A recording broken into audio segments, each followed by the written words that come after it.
Welcome to Community Development and Recreation Committee. This is April the 8th, 2024.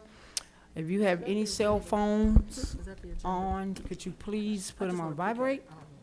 Thank you. We're waiting on one council member. She's running some papers off. Okay, thank you.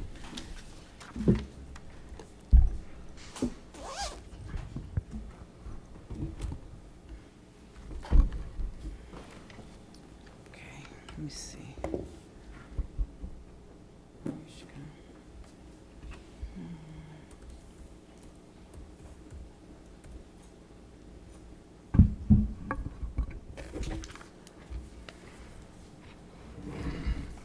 Pardon me.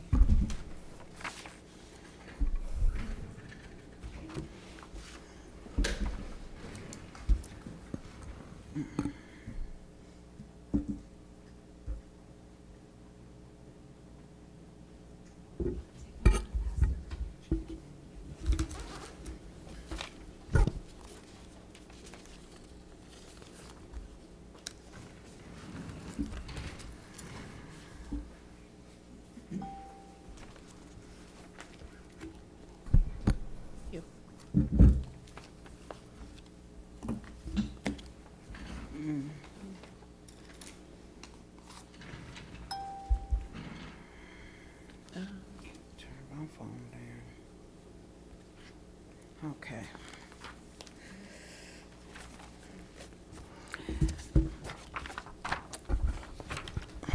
Welcome. First thing on the agenda is the update from Recreation Director, Ms. Clear. Thank you, Madam Chair. I will be submitting my usual monthly report in writing. I have given it to the committee members 1 minute ago, so they haven't had a chance to look at it at all yet. And I do have 2 items that I'd like to address to the committee in new business. But for the remainder of my time regarding Parks and Recreation, I will be introducing Mr. Ryan Eccles. He is with Vortex Aquatic Structures. He is here in Ohio fortuitously this week from Chicago, Illinois. So he has actually been one of the people who has been directly involved in the Dumley Park Splash Pad project. He has some updates for us, not updates, that's the wrong word, information to share as far as the budget, the scope of the project. We kind of talked by phone last week, and I said, if you're going to be in town, would you mind, coming down and talking to our committee? So we have some questions for you about that. And then also, one of the ideas, I know that when we first went out to bid, the bids were 3 times or more what we had budgeted for the project, so they were both rejected. And so what they have proposed is exploring state bidding process, which might help us either control costs and still bring the project in at relatively the similar scope. But the entirety of my time today will be given to Mr. Eccles for the Dumley Park project because he is traveling in, and I am so grateful he is here. Welcome, Mr. Eccles. You step to the mic. Well, thank you for having me. As Annalisa introduced me, my name is Ryan Eccles. I kind of wanted to take today as an opportunity to get to know the community a little bit more, get to know the committee here. I've been with Vortex now for over 3 years, working primarily within the state of Illinois. Recently, we had our Ohio rep, who was out of the Cleveland area, moved on to another line of work, and it opened up an opportunity for me to kind of pick up where he left off. So this is one of the projects that he had started, and I've been working with McGill Smith Punchin, as well as some other consultants on kind of getting the project to the stage it was at, which was going out to bid. I want to say it was in December, or around about December is when the last rounds of bids were out.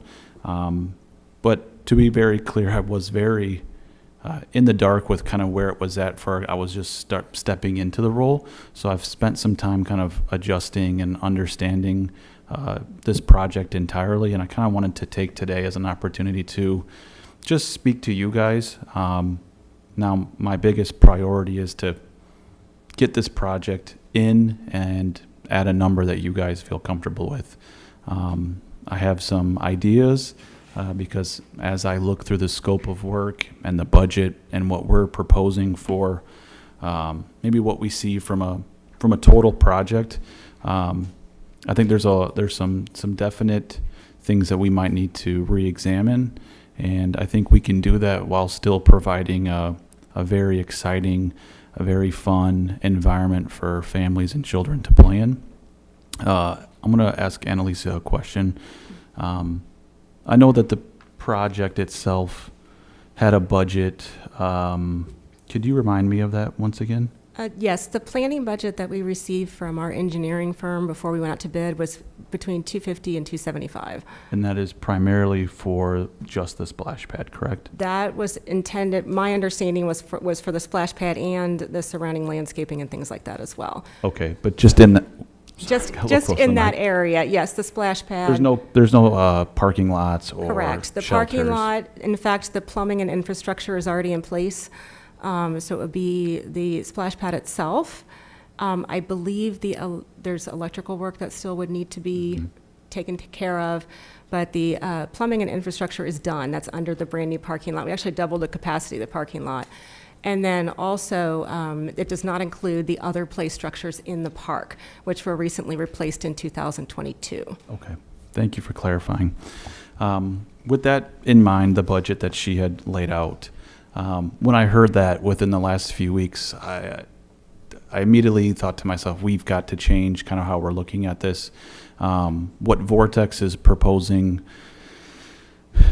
was $145,000, give or take a little bit, and I think that's entirely too much money to get a project in at that budget. So my goal would be to work with the community here to find a common ground. What can we do where sure we're removing some of the play value, right? We're maybe going from 22 features to 16, but maybe those 16 have a lot greater play value where kids are, 5 kids can play with one feature versus like a one-on-one style of play. So I think my logical next step is to collaborate with this group here, with McGill, Smith, Punchin, and develop maybe a version B that can be weighed and budgeted out that would allow you guys to feel like, hey, what Vortex is providing is really hitting all the points we want, and it's going to allow us to go and feel comfortable moving forward with the budget in mind. So we haven't got to that point where we're, done a design and provided that to you guys for review. But I think that is the logical next step.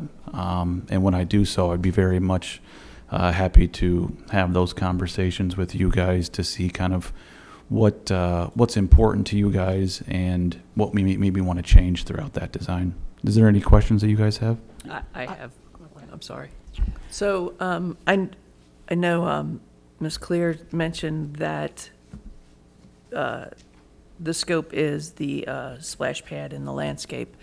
I will tell you that there is another piece. I think we were talking about, like, the next phase of this would be to include a bathroom.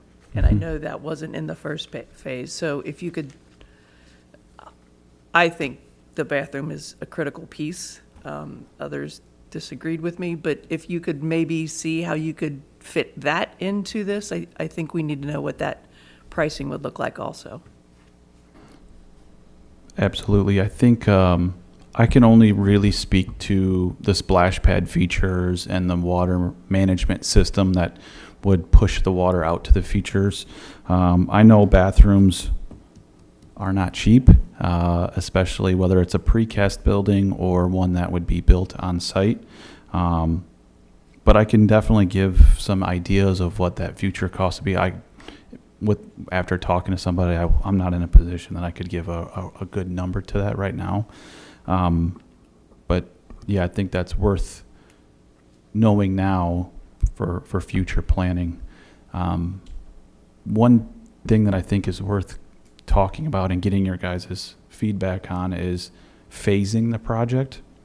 Phasing is when we more or less provide the space with all the lines, all the plumbing has been done, and then instead of purchasing the features, we install what we would call a ground spray nozzle or a cap that today is a ground spray, so there's not a 6-foot tall feature coming out of the ground. It more or less is a nozzle that has water shooting out in different elements of that sort. But the anchor would be already installed.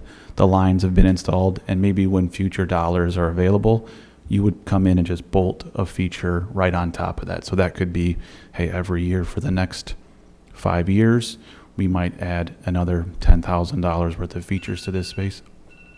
I thought that was mine. But that is a really good way to get a project started, and I think it keeps people engaged as well. By every so many years, it could be every 5 years or every single year, you're implementing some additional play to this area.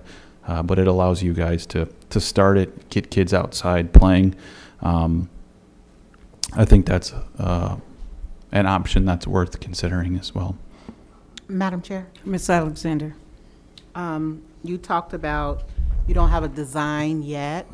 When you do have a design, will you be presenting that in person or just sending something via email?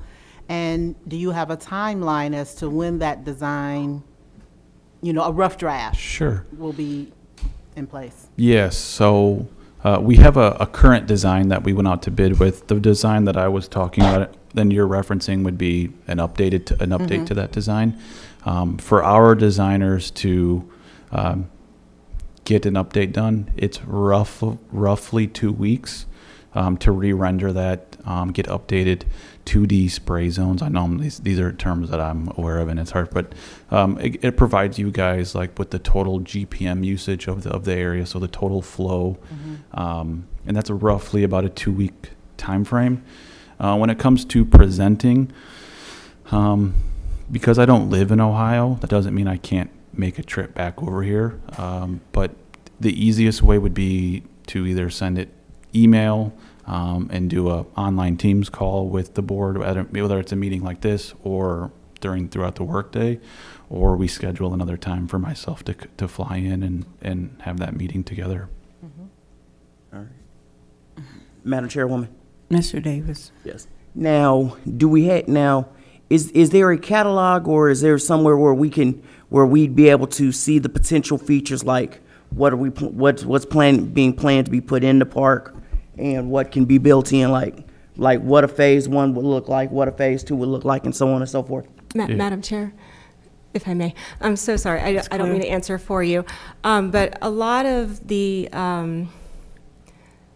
structures that have been chosen, we've been working on that for like a year and a half. So I don't want to start completely from scratch with a catalog and let's do it this way instead of this way. I think what he is suggesting is taking the design that we've already got like 99% worked out, and instead of installing everything at Right, once, exactly. Like doing different pieces of it that are maybe more economical to begin, give the kids something to play with, and then we can move on with enhancing and adding the things that have already been chosen, Right. that would work with that design.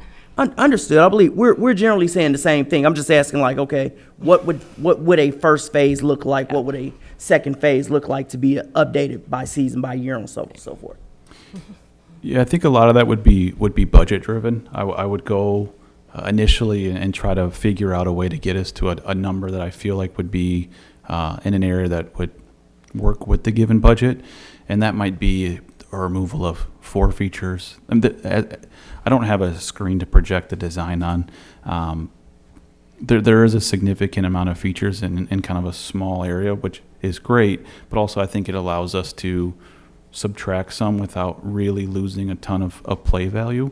To your point about the type of features, it's a very nature-inspired design. It looks like plants and flowers and a stream kind of of water going through the middle. We'll definitely keep that element. I feel like that when it was chosen was obviously very important to you guys. So I could more or less provide you guys with, or maybe request, favor, like what you don't want to be removed, right? Like the top 3 to 5 features that you would like to keep, and then maybe from there it'll give me the flexibility of swapping in and swapping out the ones that maybe aren't as crucial or as important to you guys. That's something that I could provide to you guys within a day or so, is that list of features. Madam Chair, I have one more question. It's clear. I know that me personally, I have not participated in, I don't know if you brought it up, but the state bidding process as an option to acquire some of these materials. I don't know if that would include labor, but could you kind of, at least for my sake, walk us through that? Because I don't know if anyone's been through that kind of a bidding process, because it's a little different than what we normally do locally. Yeah, absolutely. So with myself being fairly new to the state of Ohio, and of course every state handles their contracts a little differently, I can only speak some apart to cooperatives that we've used in the past, and a little bit to the state of Ohio state contract that is being used. I still need to do a little bit more what I would call homework or research to kind of make sure that Vortex dots all the I's and crosses all the T's. From what I've been told from the last rep that was in this role, we are a part of that. I don't know if he ever used it. He would have used a cooperative called NPP, which is National Purchasing Program.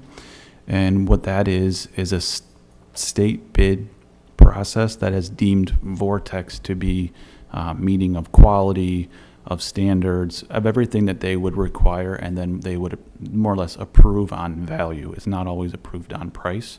And once you are an approved vendor via or from NPP, you could go under contract with municipalities and avoid the public bidding, for the bidding has already been done, and you've been more or less allowed to use this means to procure a project. The benefit to this, at this point in time, we've already lost some time, but I would have said the benefit to this is avoiding the bid process and the time that would take.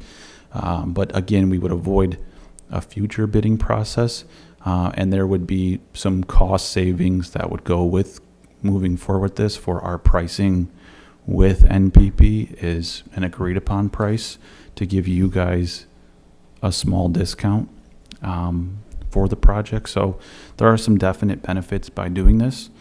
When it comes to contracting, it's really your guys' discretion. I do believe going out to bid on install is the best way to get the best number.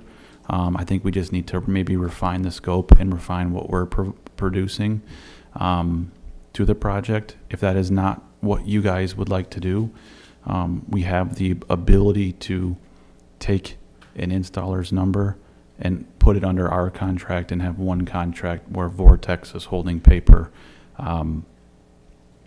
for the supply of the features, and then more or less project managing the installation of the equipment. So that would be concrete, plumbing, electrician work, but that would all be done by a local installer or pool builder. Madam Chair, Ms. Orr.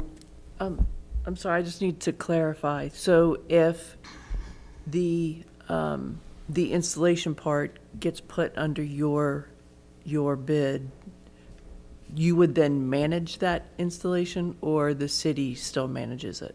We would manage it, yes. We have a team of construction managers.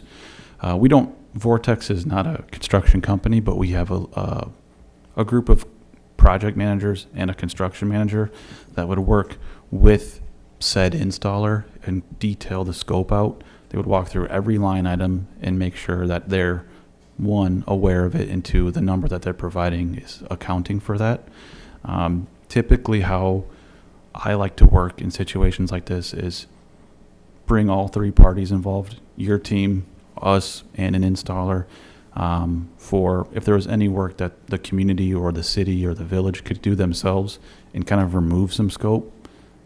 I always recommend it. For anything you guys do locally here would probably be a little bit cheaper. But that process will be done and made sure that the scope is very, very clear, and then we would be the ones project managing the project. So do you charge a fee then for managing that contractor? We do, yes. Can you make sure that that fee is line itemed in there? We can, yes. Thank you. Mr. Eccles, I have a question. At the beginning, you said the project was turned over to you. Yes, ma'am. What was the purpose of that? The previous rep that was in the state of Ohio, his name was Michael McGilbra, who started the project. He had been working in the state for 8 years out of the Cleveland area.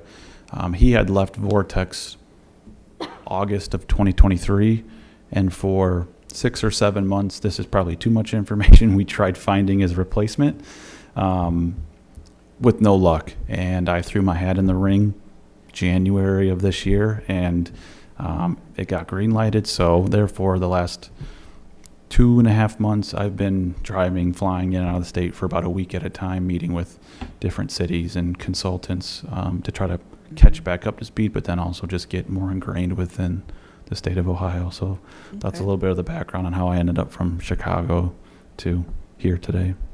Okay. Are there any more questions for Mr. Eccles?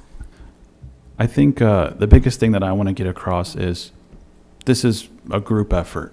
Of course, I want to work with you guys. Of course, I have a job to do, but I want to see you guys move forward with the project. And if that means doing whatever we have to do to start small with big visions and goals in the future, that's exactly what we'll do. I have no dog in the fight other than getting you guys what you set out to do many, many years ago. And to do that, it's going to probably take a good amount of collaboration to get us on the right steps to move forward here.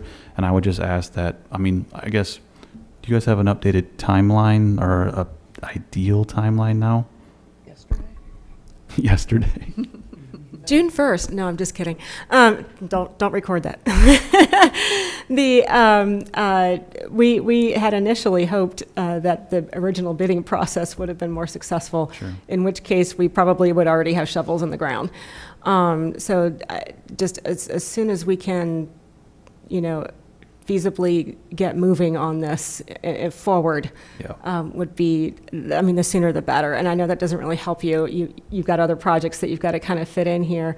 But I believe this project initiated toward the end of 2019, I want to say, and then we had COVID, and then, so we're ready for this to be put to rest and at least give the kids something to play with. If we can do it yet this summer, that would be ideal. But the sooner the better. Thank you for that. One thing I'll make note is Vortex's lead times for manufacturing, 6 to 7 weeks. That would be from when we would submit a purchase order and put it into manufacturing. So a little under 2 months is what it would take for us to manufacture and ship out. Shipping from Montreal, which is where our home office is about 3 days, which is not too bad from a freight standpoint. Every project is different. Every installer is different, and every installer has a schedule that is set. It's always being kind of refreshed. I feel confident that a project like this could probably start this year, maybe late summer. I could not guarantee anything, but most of the installers that I speak to are still taking on work, which is good for you guys. And I could confidently say if things move fluidly throughout the next few months that a project probably could be initiated sometime during the summer.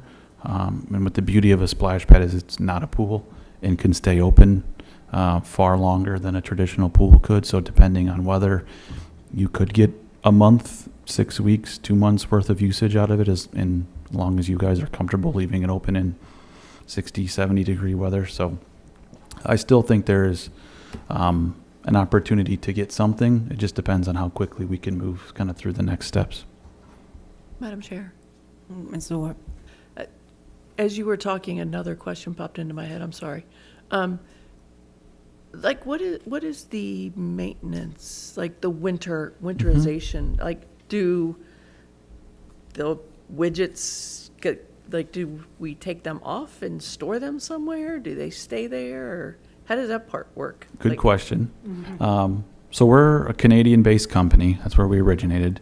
So you don't get much life out of your splash pads up there. they don't know, but it's Canada takes their summers very seriously, kind of like how we do in the Midwest, where we only get 3 months and we really, really, really want to enjoy those months.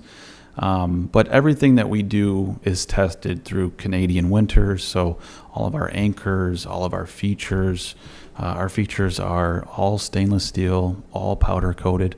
All of our anchors are stainless steel. Everything is lead-free brass. So everything is very overly built to accommodate for weathers like we have here in the Midwest. To your question about storage or maintenance throughout the winter, completely discretionary to you guys.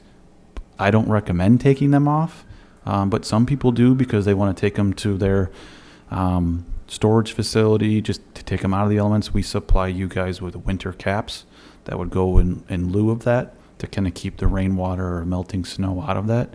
You could repolish them if maybe one had an issue in a spot, but by no means do we recommend that you need to take them off. They are quite heavy for their stainless steel.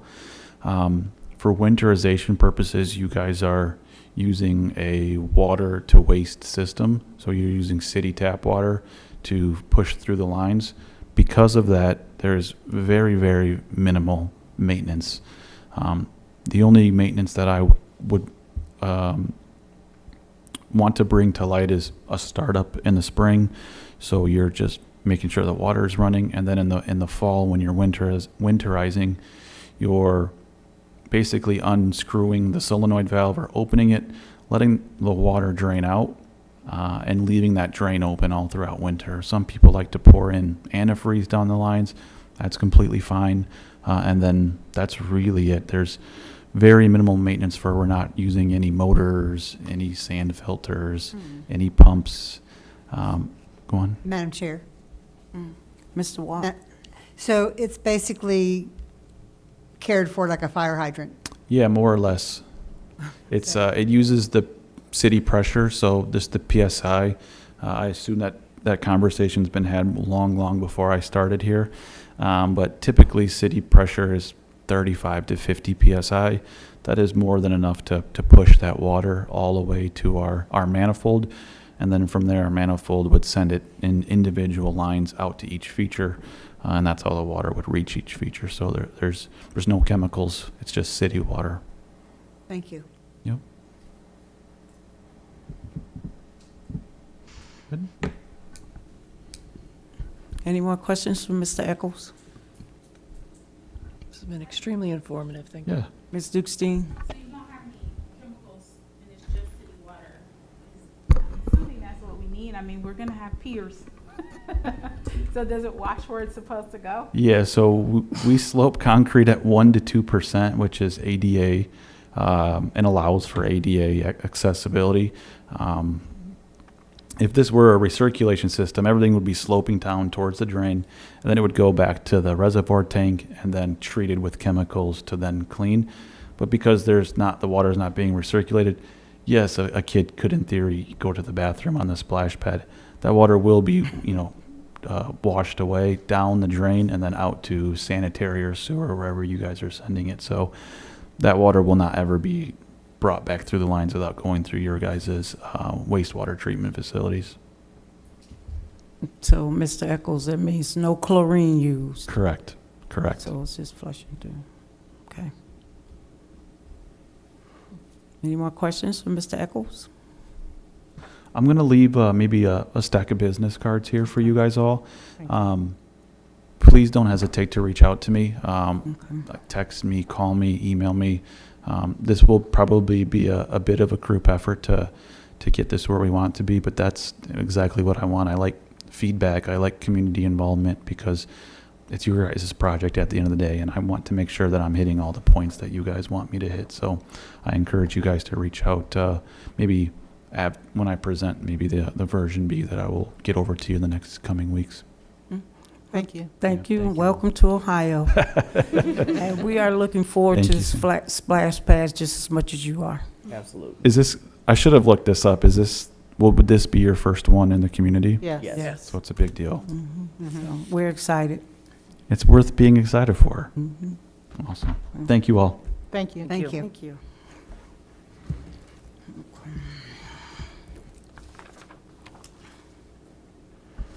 Okay, next on the agenda is the North College Hill Planning Commission recommendations. Did you guys get the square footage, the information about the recommendations of the square footage of the homes that's coming into North College Hill? Yes. When we start planning these homes? You get the information, Mr. Davis? You get it? You sent an email? Uh-oh. Yeah, it was email. I'm checking now. Okay.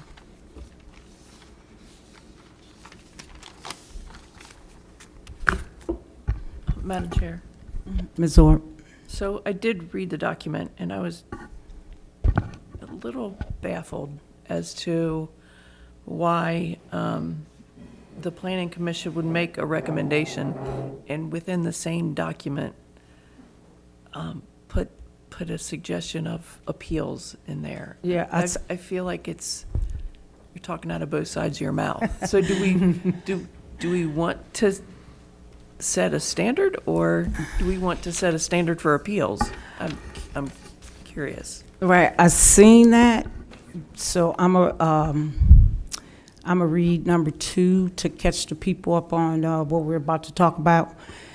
It was a recommendation that the minimum size of a resident in North College Hill be 1,500 square feet in total, livable square footage.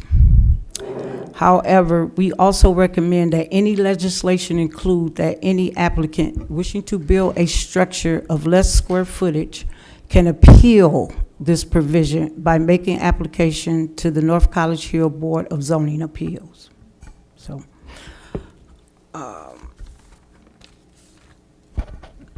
I believe he put that specific, they call it variance, where you can make an appeal, because he was explaining to me, when it comes to these constructions, I'm just like aloof to this. I mean, I'm not a construction person, but I'm gonna do the best I can. He was saying some square footage may not be 1,500, but it may be some specifics approved for some housing or something, he was telling me. It might not be 1,500 square feet, but it could be approved like businesses or, I won't say a barn, or some particular structure on your property that may not just be housing. But then it wouldn't be livable space, right? Exactly, but he was, yeah, it wouldn't be livable for animals, maybe, I don't know, but but he was just telling me that some square footage can be provisioned and variable coming before the board, that we really need, what we really need to do, we need to change our ordinances. He say our ordinance hadn't been changed in zoning since what was it? What was it,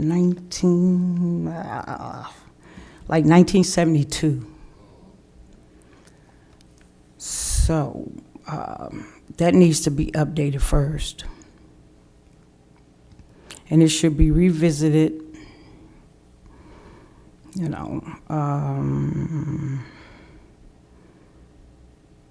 me see.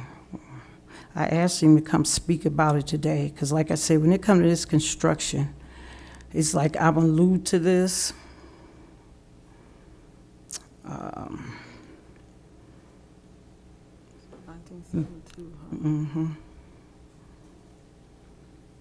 I'm trying to see where, give me a second here. Madam Chairwoman, give me one. Ms. Davis, Okay. Mr. Davis, Okay. So, opportunities to place. Go ahead. Go ahead, Mr. okay. So the variance that he was referring, that Mr. Brooks was referring to specifically, so there's a street that's just been built. I believe Joseph isn't the correct name. I believe it's a street that where it goes off of Clovernook, where the street has been built, but there hasn't been anything built yet. And what they're attempting to attract is a PUD. It's a planned unit development. So what it would have is it'd be like four or five smaller units because the lot size as it was built, it won't fit a 1,500 square foot parcel. But there's a way. It won't fit a 1,500 square foot parcel with the driveway as well. But what he's saying is we could attract a planned unit development where they build like four or five, or like the way that you have the places where it's like four units and then 4 units in a garage in the back. But it would end up being like 1,200 square feet a unit, but we'd get 4 or 5 units out of it, and without there being an issue. And also there are houses already built in the city that are smaller than 1,500 square feet. So as a result, all those will need to be grandfathered in.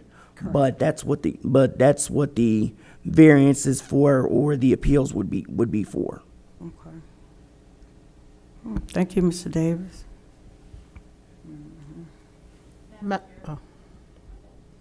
Madam Ms. Chair, Alexander. I was asking, like Mr. Davis was talking about the smaller units, would this be to attract, the new upcoming trend of tiny homes, like tiny houses and things Yeah. of that nature? Yes. Okay. Yes, the planned unit development, it would be because he didn't want to call them tiny homes, and he didn't want to call them tiny homes, and he didn't want to call them trailer homes. The people they're speaking to, they have their own name for it.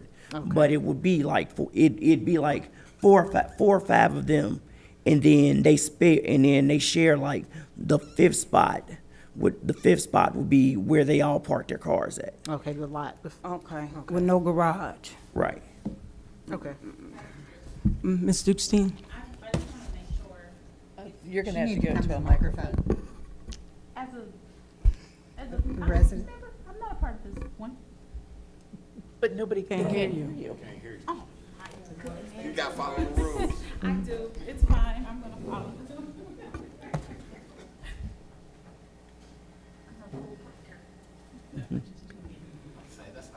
At all. So with the 1,500 square feet, right? Okay, so actually 1,500 square feet isn't that small. I think, Small at all. what'd you say? It's not small at all. No. And if I'm not mistaken, I think that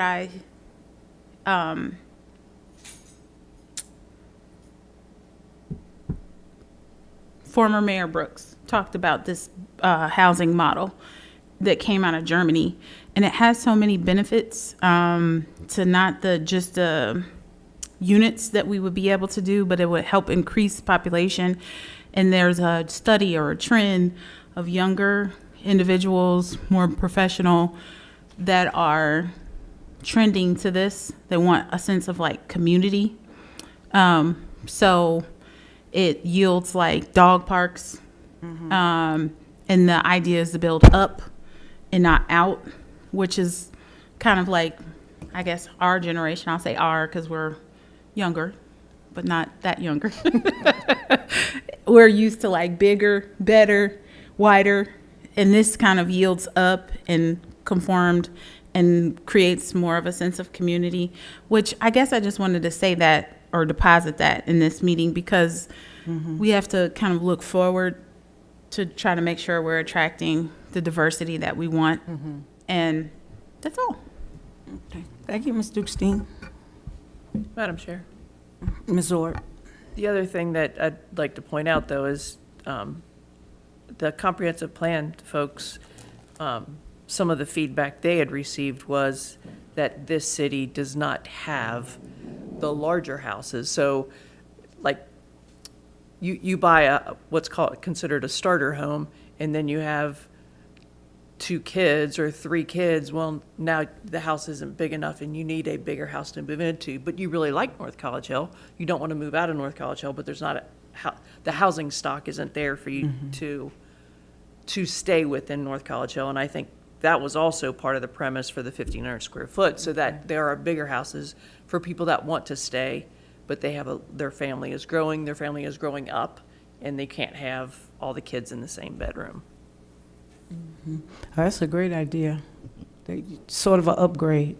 Yes. And Madam Chairwoman? Mr. Davis? Okay. And also, I wasn't clear earlier. The street that the smaller home planned unit development is Prospect Place. So that's that street. It's off Clovernick, just over Cross County Highway. Apparently there's a lot at the end of Prospect Place that they're supposed to be paving and adding to, and you can it's where there's space for either 1,500 to 1,800 square foot home, or you could be able to get like 5 or 6 of these smaller unit homes with the parking spot. So, Madam Chair, Mr. Watt? if it's the area I'm thinking about, many years ago when I was raising my kids, they expanded Carroll Avenue. And then next to that is Bobolink. And there's a huge area back there that's undeveloped. And it's undeveloped because it's landlocked. Is that the area that they're referring to? That it is. I believe that might be a future goal. Like the goal is I think the goal would be farther down the line to stretch Prospect to where it would hit, to where it can meet at the end of Bobolink. But Pardon me, ma'am. Not to extend it to Bobolink, but that's how big that area is back there. And I know that when they wanted to expand, they went through Carroll. They could not go any further because of the idea of the landlock there at the end of Prospect, Carroll, and Bobolink.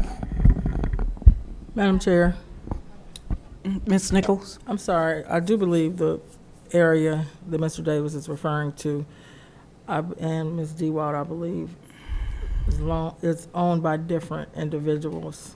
Exactly. So it's not just like one person who owns a different plots back there. So I guess you would have to get them to want to sell, and it's multiple ones back there. Ms. Dukestein? You just sit right here on the corner. Why don't you just go up there? Just sit on the corner right there. I was just gonna say that she's right. I don't know how I ended up looking into that. Something during my time as a city council member caused me to look at that space. I think it was CIC, something related to CIC. And that is true. They have it's more than 6 owners back there.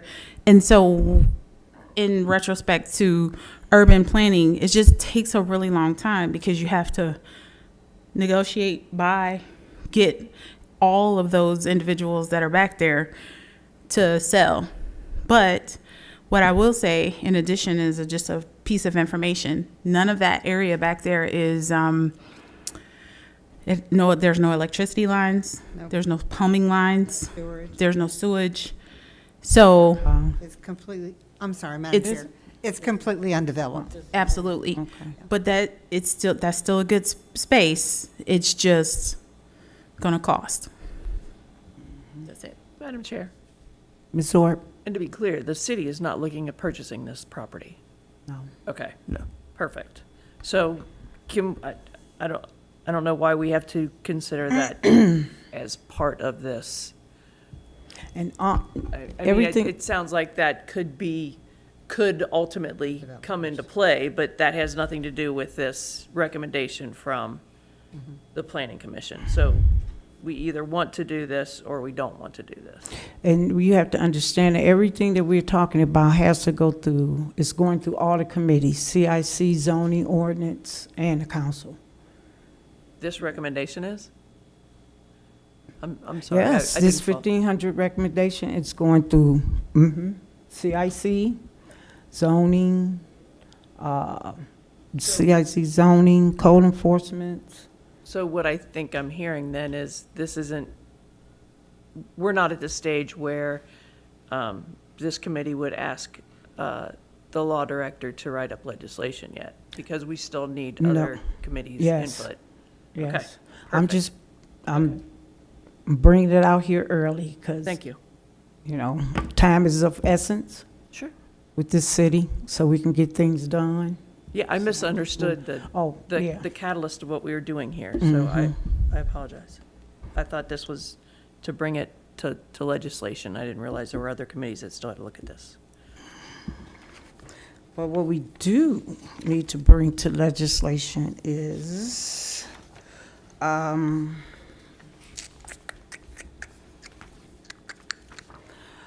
we do need to make a motion to adopt the 223 master plan of the Planning Commission at council. So is this something, Ms. Nichols, that we renew every year with this Planning Commission council? It's not? No, if the planning commission has given it back to council, that means they're done with it, with their recommendations, which is where it was when it went into their committee. Okay. Okay. Okay, anybody have any more questions about this planning commission of 1,500 feet? Okay. Ms. Duxine?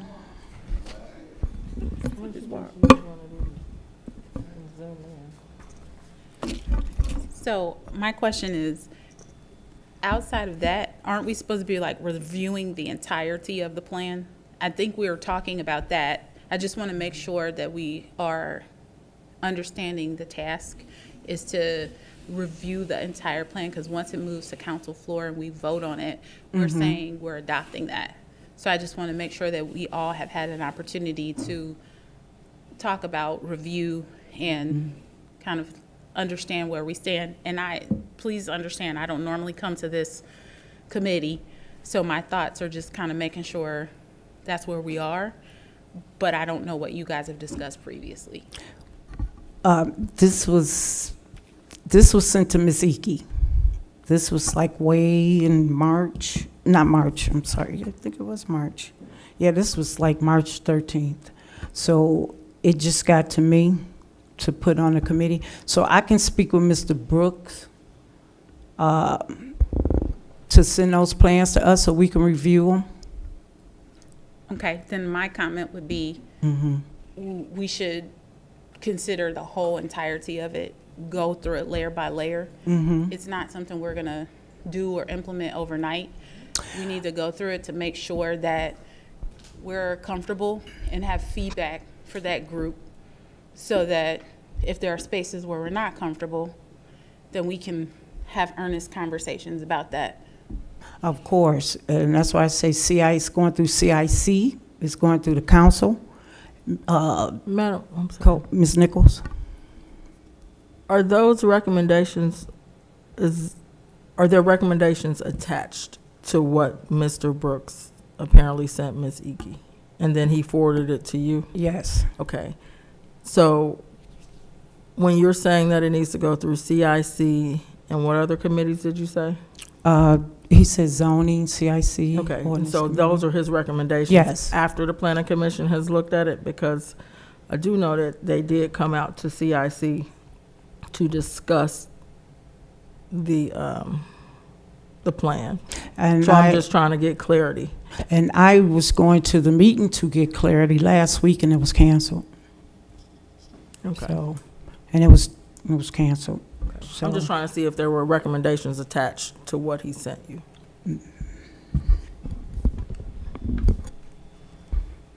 Now, Madam Chairman, Mr. Davis. okay. Now, the most recent version of the comprehensive plan I have is dated June 2021. Now, where would I be able to get access to either the 2023 or 2024 one, the one that, because I believe the one that, Oh, go ahead. I'm sorry. I'm just saying the one I believe the one y'all are discussing is newer than that. And I was just asking where would I be able to get access to review that? Mr. Brooks, don't he have access to? It should be the Planning same, Commission? Madam Chair, it should be the same plan. They just Okay. put their recommendations. Okay, so it's Okay. so it's the same one as the one from Did I 21. email it to you? Was it, didn't I email it? Yeah. You don't. I'll forward it to you. Okay. I'll forward it to you. If you didn't get it, I thought I forwarded it to you. I'll forward it to you. Madam Chair, Who was that? it was me. Ms. Sorry. Orr. So, a couple things are going through my head. Mm-hmm. So you, as the chair, you will talk to Mr. Brooks to find out where the other commissions stand on this, Mhm. right? And then, depending on that answer, it sounds as though this topic was initially being covered within this committee, but as Ms. Dixine pointed out, that not everyone is on this committee. Mm-hmm. And yet, everyone on council should absolutely review it and have input. So perhaps after you get feedback from Mr. Brooks as to where it stands, maybe we need to have a committee of the whole so that all of council can review it. I agree.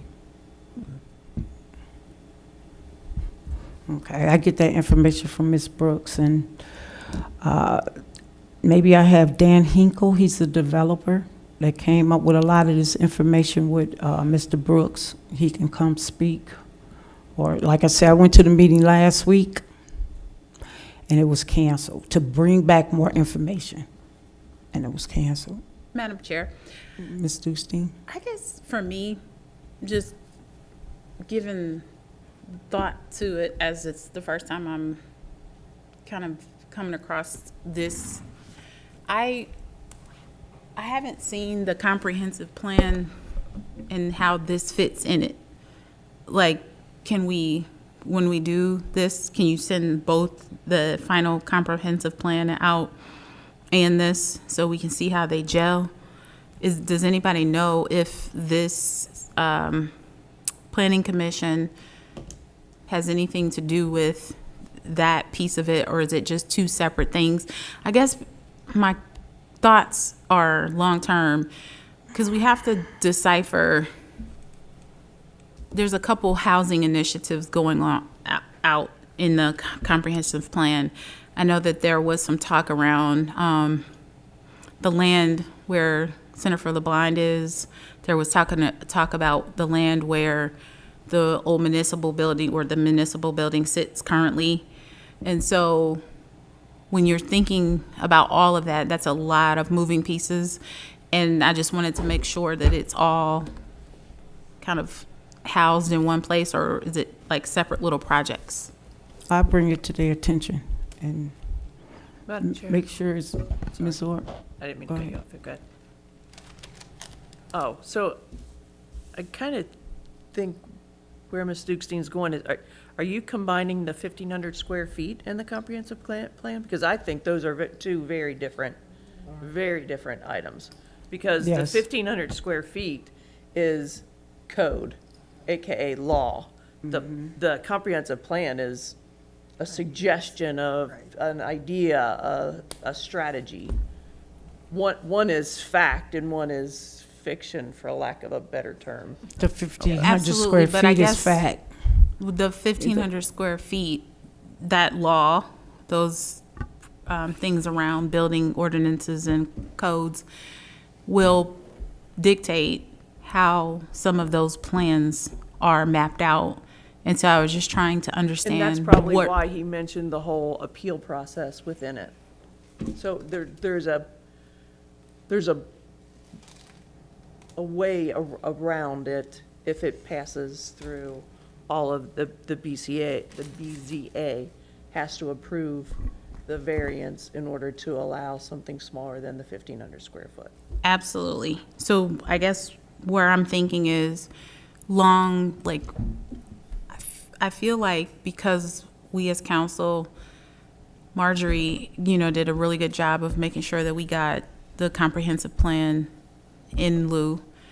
We need to make sure that any other subsequent plans fit in the overarching umbrella of where we go as urban planning.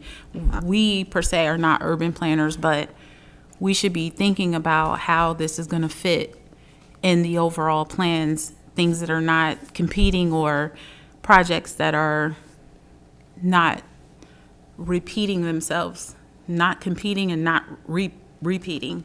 We need to create diversity, and diversity comes in different ways, different like family dynamics. I know you all know that, like some seniors, some young people, some families, and we need to look at it as a whole. I think that part of the initiative needs to lie with council's, kind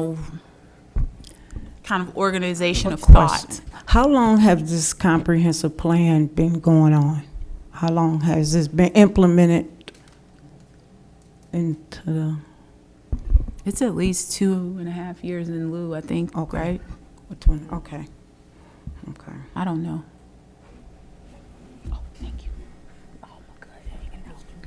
Madam Chair, Mr. Watt. just for general information, this is never an easy, quick process.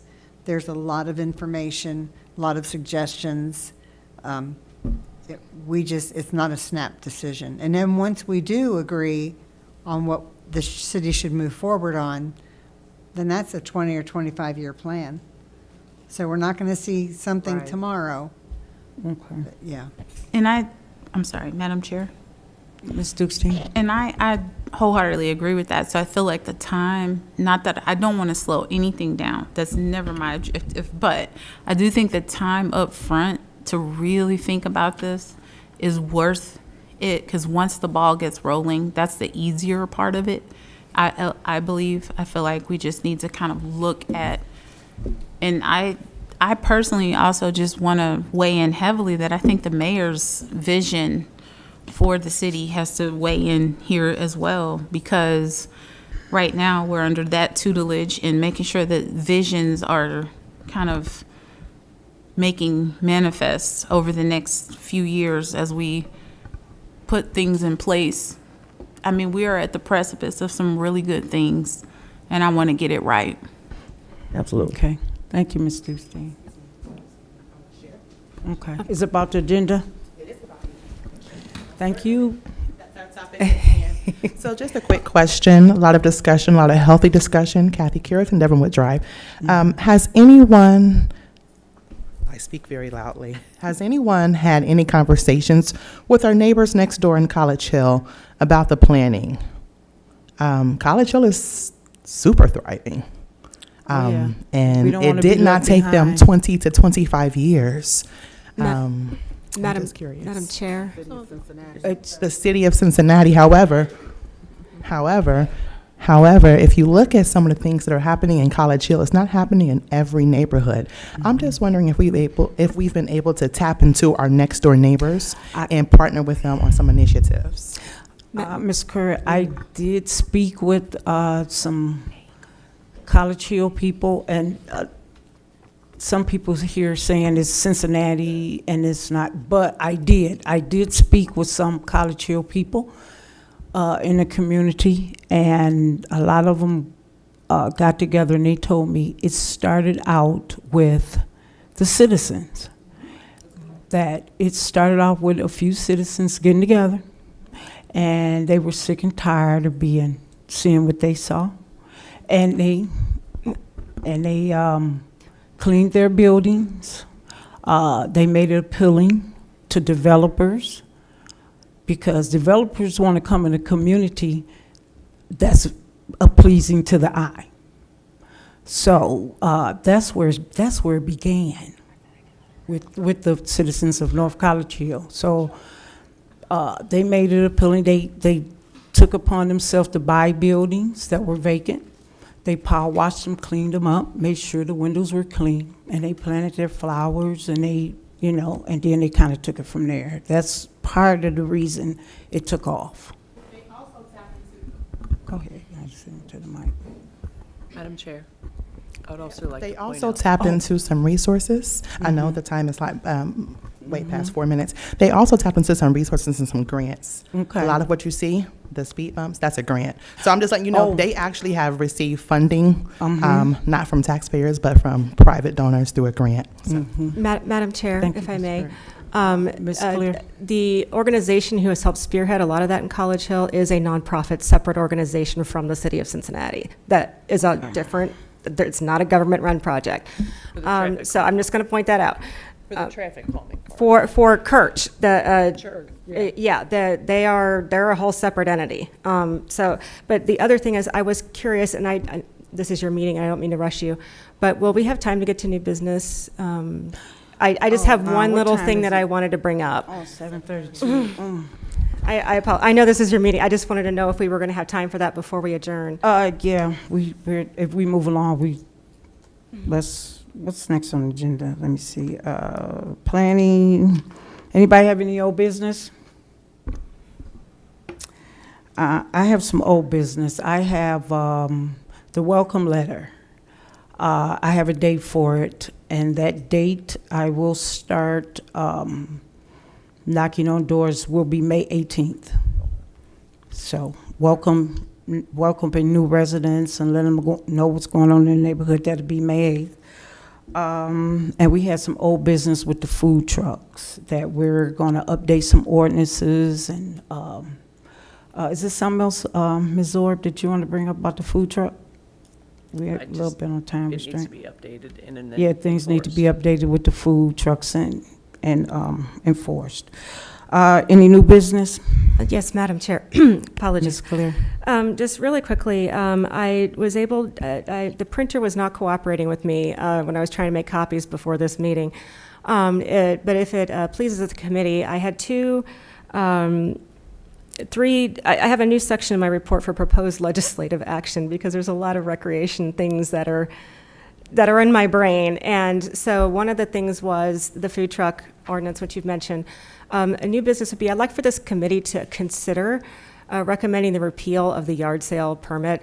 The only reason I'm asking about that is because we have a couple folks who are very, very diligent about giving me a $5 bill that I then have to record and process. And for every one person who's giving me $5, there's probably 25 people having a yard sale.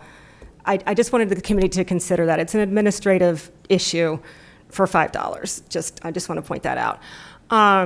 The other pieces of legislation that I would like the committee to consider have been in the works for several months. There was a consolidated special events committee or ordinance that we had started drafting probably back in August or September. And that was one of the drafts that I wanted to present to the committee. If it pleases the committee, I can give that to you electronically. And the second is with regard to parks, which might actually be absorbed in the special events ordinance if we do it correctly. But there is an ordinance that governs like the permitting process for the use of municipal buildings. But we have like a hodgepodge of different little bits here and there that have to do with parks, but they're not really in a place that's easily referenceable, there's no process. So I wanted to know if the committee, and I actually drafted, I love looking at how other cities are doing things well, and I pulled, for their examples, some of their legislation, and I have put together a couple drafts for this committee that I'd like to review, and I can send those to you electronically, if it's okay with the committee, because I know we're out of time. Sure. Okay. Sure, Ms. Anybody have any more new business? Oh, I have some new business about Frickers. Is it Frischers that's closed here? The Frischers, yes. The Frischers Frischers that's closed here. Bang that thing. Pull it down here. I think we really need to look into that building. Mexican. I do. I think we should look into that building, that space. That's why we need to start Madam Chair. updating our ordinances and things, because we don't know what's coming in that building. We don't know what's going on. And I frankly think that the city could use that building. Okay. Madam Chair, Ms. Orr? may I suggest that those are the kind of things that should be discussed in executive session and not in an open meeting? Okay. Mr. Davis? Okay, and one last thing. So, I put in a call to NNN Wright. That's the owner. That's who's managing, who currently manages the space at 1575 West Galbraith. Their words: the tenant went dark on that location, and we are in the process of trying to release it. Okay. As in lease it again, or find another tenant. So, and as I get more updates, I'm going to stay in this dialogue. And please let me know, let me know if you like what I should be saying, or what I should be advising them as how to go forward on this. Okay, thank you, Mr. Davis. Any more questions, or anybody have anything else? Brian, can you get everybody out there? Cleanup day is April the 27th at 9 a.m. at 1586 Goodman Avenue here. If you are volunteering, send your name and your T-shirt sizes. You get send it to community@northcollegehill.org. And it will be a soft recycle, reduce, reuse, recycle drive-through. Plastic grocery bags, cleaning bags, newspaper sleeves, packages, bubble wrap, and all kinds of small plastics. That's at 10 a.m. Madam Thank Chair, you. Ms. Orr. small plug for the Arbor Day. Oh, sure, Ms. Orr. So, to tag along with Cleanup Day, it is also our Arbor Day celebration. We'll be planting trees.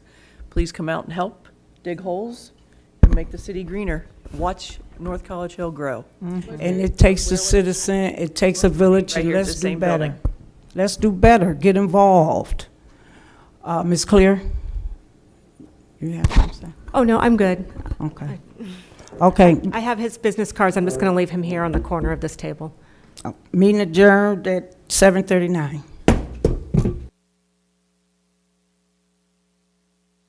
Going to go ahead and get started on the budget and finance meeting. I do not have minutes this week. I have to be honest, I was on vacation last week and I did not ask Ms. Orr for them, but I will make sure you get them. But we are up to date in this committee for our minutes, all of 2023 and all of 2024, and they have been sent over to Christian Hedger. I sent them back to him in March, even before this more recent request. Madam Chair, Yes. I'd like to point out, and this is for all chairs, minutes are not official until they are brought to the committee and the committee approves them. The minutes have been brought and sent. I sent them to you all as well. I actually went back in the But email. we have to have a formal approval of the minutes, just like we do at a council meeting. Mhm, Every that has committee has to happened. do that. That has happened through February. All right, I know the ones that I just sent you today have not been. No, So no, no. Those should not get posted Absolutely. anywhere until they are brought here and approved. Right. Okay. And that's what I was saying. We do not have them through March. But I'm owning that. I just asked Ms. Orr for those today. The other ones, they've been sent out. They're there.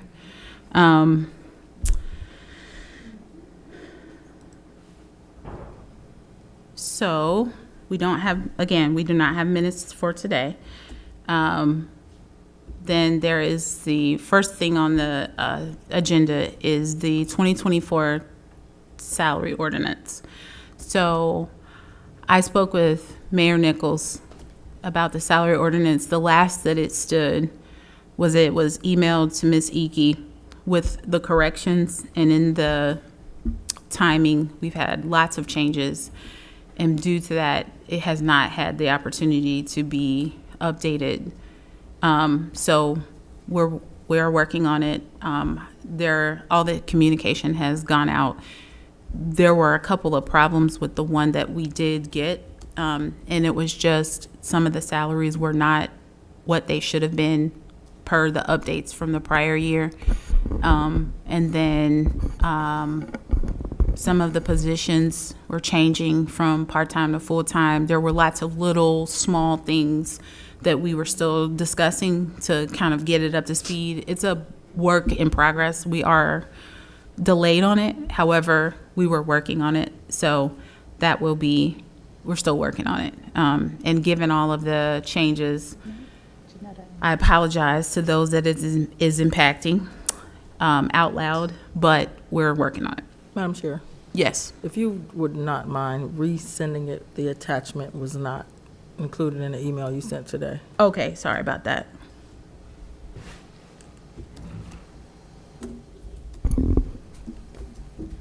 And then the sale of the ambulance.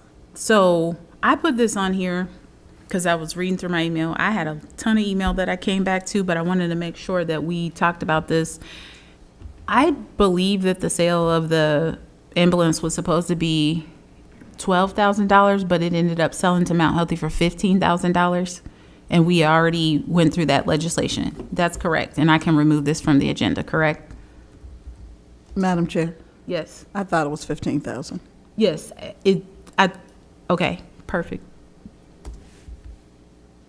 So we can remove that? Okay. I just wanted to make sure that I was covering bases. I'm not gonna lie, I have vacation brain. And so then the speed meter, which the department head of Public Works, which his name is drawing a blank to me at this moment. Dave Huffman? Thank you. Mr. Huffman.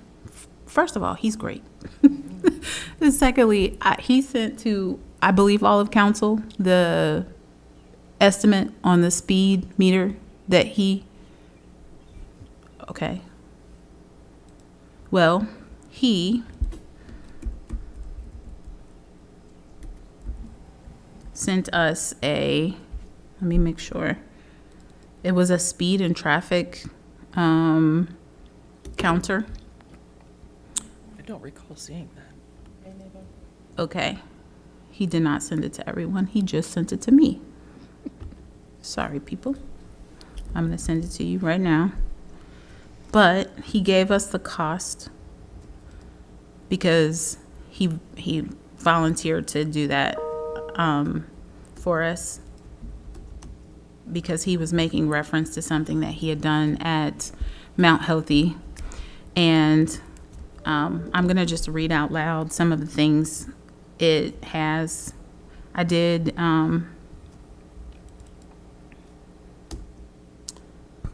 look it over. Madam Chair, Yes. the attachment doesn't seem to be attached to it. Okay. Here we go again. Forward. There we go.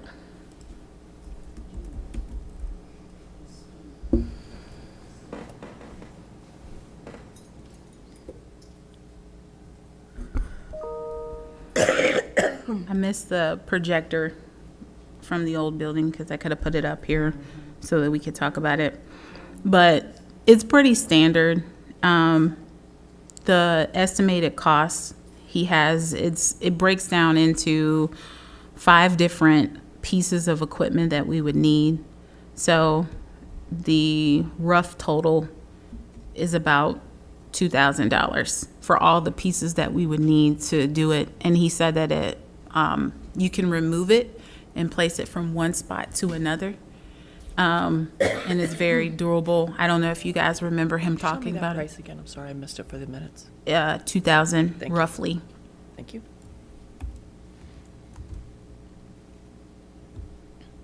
So the benefit, so all it talks about he sent us a quote of what he had purchased in the past. I did look out there because there was just the one to see if there was compatible pricing. If there were lower ones, I'm going to yield to his expertise, and he's done it before. I was just trying to see, just for information's sake. But anywho, This is something that he has purchased through Mount Healthy, and it has proven to be a benefit to them. It is to help us with our speed, specifically Hamilton Avenue. It was in lieu of talking about the speed humps and trying to deal with some of our Indy 500 traffic. So I personally think it's a really good thing. I think that it is something that can be moved from spot to spot so that it doesn't have to be stationary. From what I read, and you all will get this later, it is good for the weather, all kinds of weather. And it basically just tracks the speed as the tires go over it.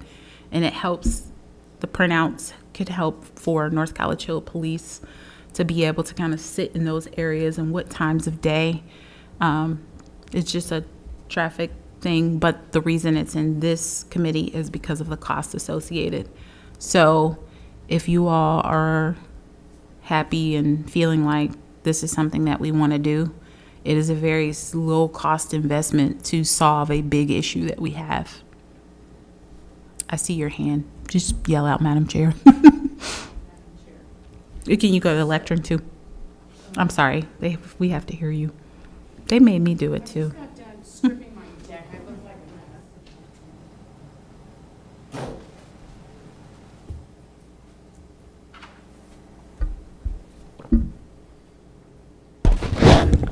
Okay, so the idea is to purchase one of these for the city of North College Hill, and you pick it up off the payment and move it wherever you can. Some time ago, probably before your time, there has been talk for years, because I live on Sterling Avenue and have for umpteen zillion years. Parrish Avenue is the drag race in North College Hill, and there has been talk about that for years of putting speed bumps on there because it's a nightmare. And as everywhere else in North College Hill, there is not a lot of private parking, so that's on street. And it is very tight through there. And I mean, kids are out and it is like, so I understand the cost is an issue. That seems very reasonable, but do you know, or have you been aware of any other talk about permanent structures on Parrish Avenue? Because we've heard that for years and yet to see it in my lifetime. So, yes, there have been specifically talks of Parrish Avenue. People have talked about it. It's not in this particular committee. However, I will open the floor for those that sit in that committee to address that. So this is the start of kind of being able to move it around, is why we kind of landed on this particular item. When we talked about the speed bumps in other committees, it's the damage that it does to the street. And just long term, it just didn't feel like the best fit. And so our new Public Works Director, Mr. Hoffman, is who suggested this, and this is kind of how we're getting down this path. Maybe forward, after we purchase the one, if we need more than one, this is very inexpensive, and it gives a lot more than just a speed hump. So it seems like a better all-around circumstance. So I think initially what we're trying to do is at least get the approval of one, and then maybe explore more or moving. But I will give the committee chair of that committee the opportunity to respond to your question specifically about Parrish. That's to you. Sorry. Public safety? Yes. I can't say more than what you've said. It needs to be, I'm not shocked at the report that you've given, because it's almost every street in North College Hill. This was talked about, like you said, for a long time. So let me make some phone calls to different people and see what I can come up with. I don't see an immediate resolve at this point. Madam Chair? Because I live right there too, and I also have to play chicken to drive up and down, because that's what it amounts to. It's a game of chicken. I feel like I would remember Parrish. I don't ever recall Parrish being talked about for speed humps. It was always the through streets like Betts and Simpson and Clovernook. I never remember Parrish being on our radar. I would agree. She's right about that. Not for speed humps, but for traffic calming. We had talked about Parrish being, there was a person that came and talked about like how the stop signs were and the houses and the cars, and there's this whole dynamic. So forgive me if I said speed humps specifically for that street, but the traffic calming issue in Parrish has definitely been a topic of our conversation. So I feel like once we get usage of this one purchase, we can kind of spread our wings and figure out how we can utilize it best for other streets. It's coming. I know that there have been lots of promises in the past, but I think, I'm sorry. So I think our first street to tackle is Hamilton Avenue. And then some of those streets, side streets. And maybe they will come faster once we get the first set of equipment, and it may be an easy purchase to add and it can go faster. But I think we should start with the one and kind of see what it yields. I think the biggest thing is this above the speed humps. Speed humps do slow people down. It is a very good traffic calming tool.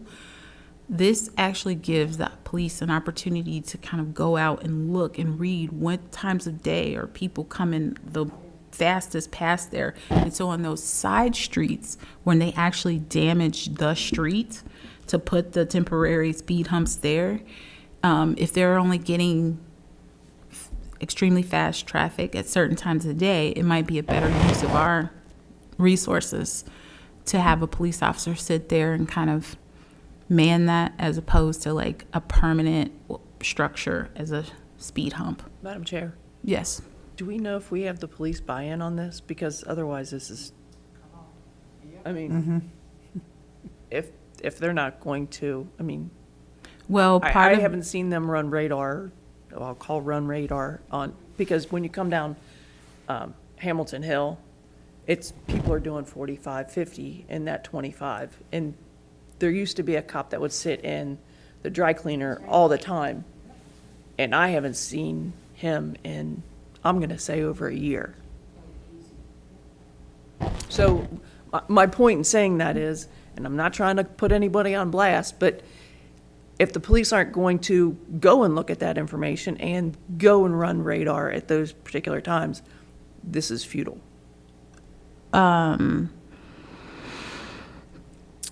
I think that getting the police buy-in on that is a part of this whole process, or else this specific piece of equipment would not have been considered. That part of the conversation needs to happen in public safety. Chief Cheney did ask me tonight if he needed to be here, not for this specific thing. He has another thing on the agenda. And I did say to him no, but what I would encourage is maybe invite him out and we can talk about the cost part of it in this one, budget and finance, and then you can take their buy-in and kind of urge them Absolutely. so we can get both hand done. Madam Chair. And like I said before, this has all been done before. And as you know, the city's been shifting, so we've got different department heads now to speak with. And we're hoping that we're going to get much better results than what we've had in the past. But like I said, this is not an overnight fix. But Madam thank you Chair. for bringing it up. My question to the committee, Budget and Finance, is we looked at this here, this equipment here at the $2,000 cost. Have we looked at anything else that will be free to the North College Hill residents? Because to me, this is a problem that should already be fixed within what we have in our budget. I mean, it's not, it's just surprising that it's not a problem that's being addressed with what we already have in our budget. I believe that the equipment should just be a purchase to give extra assistance to what we already have in place. So that's just my comment to that. And I'll respond to that. Again, that's public safety, but I definitely know that there is multiple issues that we are facing as a city right now that inhibit free options. And one is that our police department is understaffed, and they're working to get completely staffed. So that has impacted their ability to do these kinds of things when you're handling other priorities as a city. This will act as an aid. There's no other way that this can act but as an aid to our police department. It's not, we're investing here. It cannot be a tool that's underutilized. The buy-in will be there. Madam Chair, could you clarify something for me? Is it this department, this committee that approves that buy of that piece of equipment? Or does, so who actually gets to say so that we're spending the $2,000? It would be this committee has to agree that we need to, this is the direction that we want to go in, and then it moves to council floor per legislation, and then we have to vote on it to make sure that it does actually get spent. It is a public safety issue, but because it costs money, it comes through budget and finance, and then it moves to council floor. Madam Chair, so is this a discussion for the budget and finance? If you're just looking at the accounting logistics, shouldn't this, you can correct me if I'm wrong, shouldn't this really be driven by the public safety committee? It already has, which is why it landed here. It's already been, so when I was here, when Mr. Huffman, who is, I cannot echo your sentiments even greater, that he is extremely knowledgeable. I remember that Mr. Wall and him had a discussion, and that discussion was to execute the, I'm just gonna call it the wirings in the, on Hamilton Avenue. Are we suggesting now that the discussion being had today is solely to vote on the budget? Or are we still in discussions if this is really gonna work for North College Hill? It sounds like we're having discussions to see if we want to move forward rather than voting on the cost. No, we're at the point where he suggested it. We decided to move it to finance so that we can get this accomplished. Pardon my seat, thank you. No, you're fine. Do you have a time frame? Like, how long did it take? Do they have to build this thing? Do they just? He said he gave information in that public works public safety meeting that it takes about 10 to 20 minutes to assemble, depending on how far it is from the power source. It's very easy assembly, which is why the low application, Public Works would be the responsible party at putting it out. And then it takes a lot of logistics, which is why it can't necessarily stay concentrated in one committee. It was in Public Works. Ms.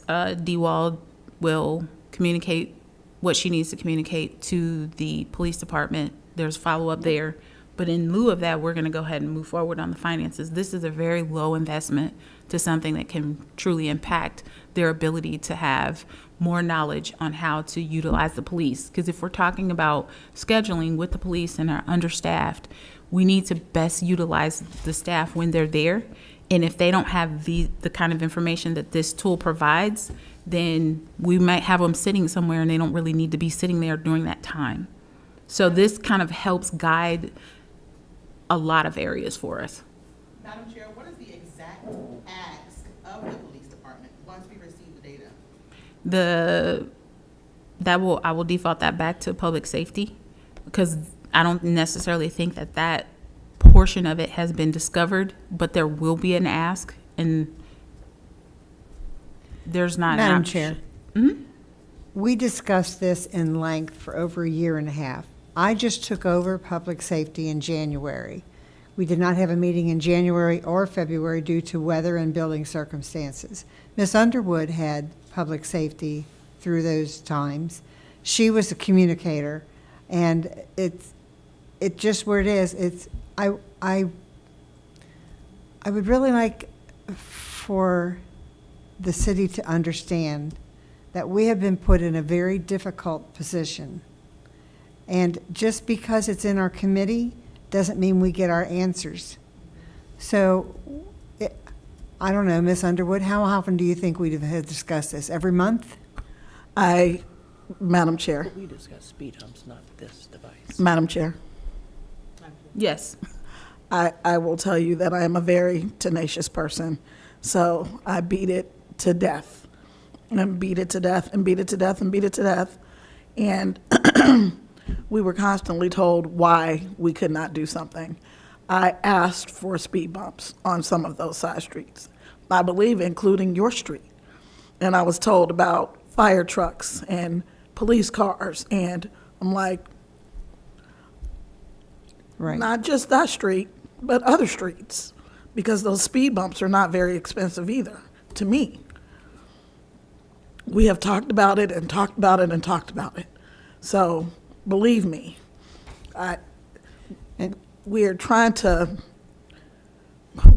move and get it done, and I appreciate the fact that there are other voices here, because maybe, we won't be told why we can't do something, and instead we'll be told, like, well, this is how you can do something.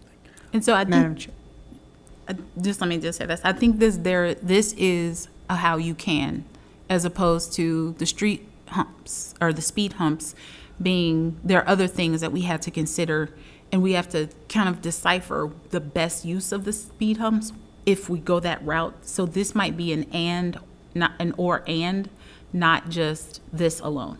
Sorry, Ms. Dewald. Thank you. And this is the first time that I've heard about the speed meter. So it's been in discussion with finance and most likely the police chief? Is that? No, the speed meter was in your committee When did it come to my committee? when Mr. Hoffman came. Mr. Huff, he called it something else. Okay, you're right. He didn't call it the speed meter, though. So Yeah, he called it that. that's Sorry. correct. Thank you. Thank you. So at this point, I can go back to him. I'm going to have to. But really, it's such a minimal cost. I don't see why we would decline this at all. No, But it is a move forward. it is a move forward. It's a minimal cost. It kind of helps gauge where we would like to put other items, more permanent items like speed humps. So this was like a low cost to keep us moving in the right direction to solve some of our traffic issues. Madam Chair, just consider College Hill is solving a lot of our traffic issues for us. They have, oh my goodness, coming up Hamilton Avenue, they have a bunch. And when you get to, oh my goodness, I can't think of the street, I think it's right before Teakwood is when they stop. So I can't vision traffic going from 25 to 95, or maybe that's exaggerating, to 65 within a matter of a couple of seconds. So my consideration is for the committee to consider Parrish, Sterling, and some of these other side streets that have become the Indy 5000, 500, whatever it's called, because College Hill has helped to eliminate a lot of the speeding. They have coming up North Bend, on Hamilton Avenue, on both sides. They take care of that for us. So if you are moving forward with this, it kind of seems like they've collected the data already for us, although we're two separate entities. Consider some of the side streets where people actually drive down to avoid the main road. I think we would get a lot more healthier data if we were to pursue some of the side streets versus the main road solely. I think in theory, that sounds like a truth, but what we have actually been talking about in the public safety meeting is that it actually increased the speed through North College Hill.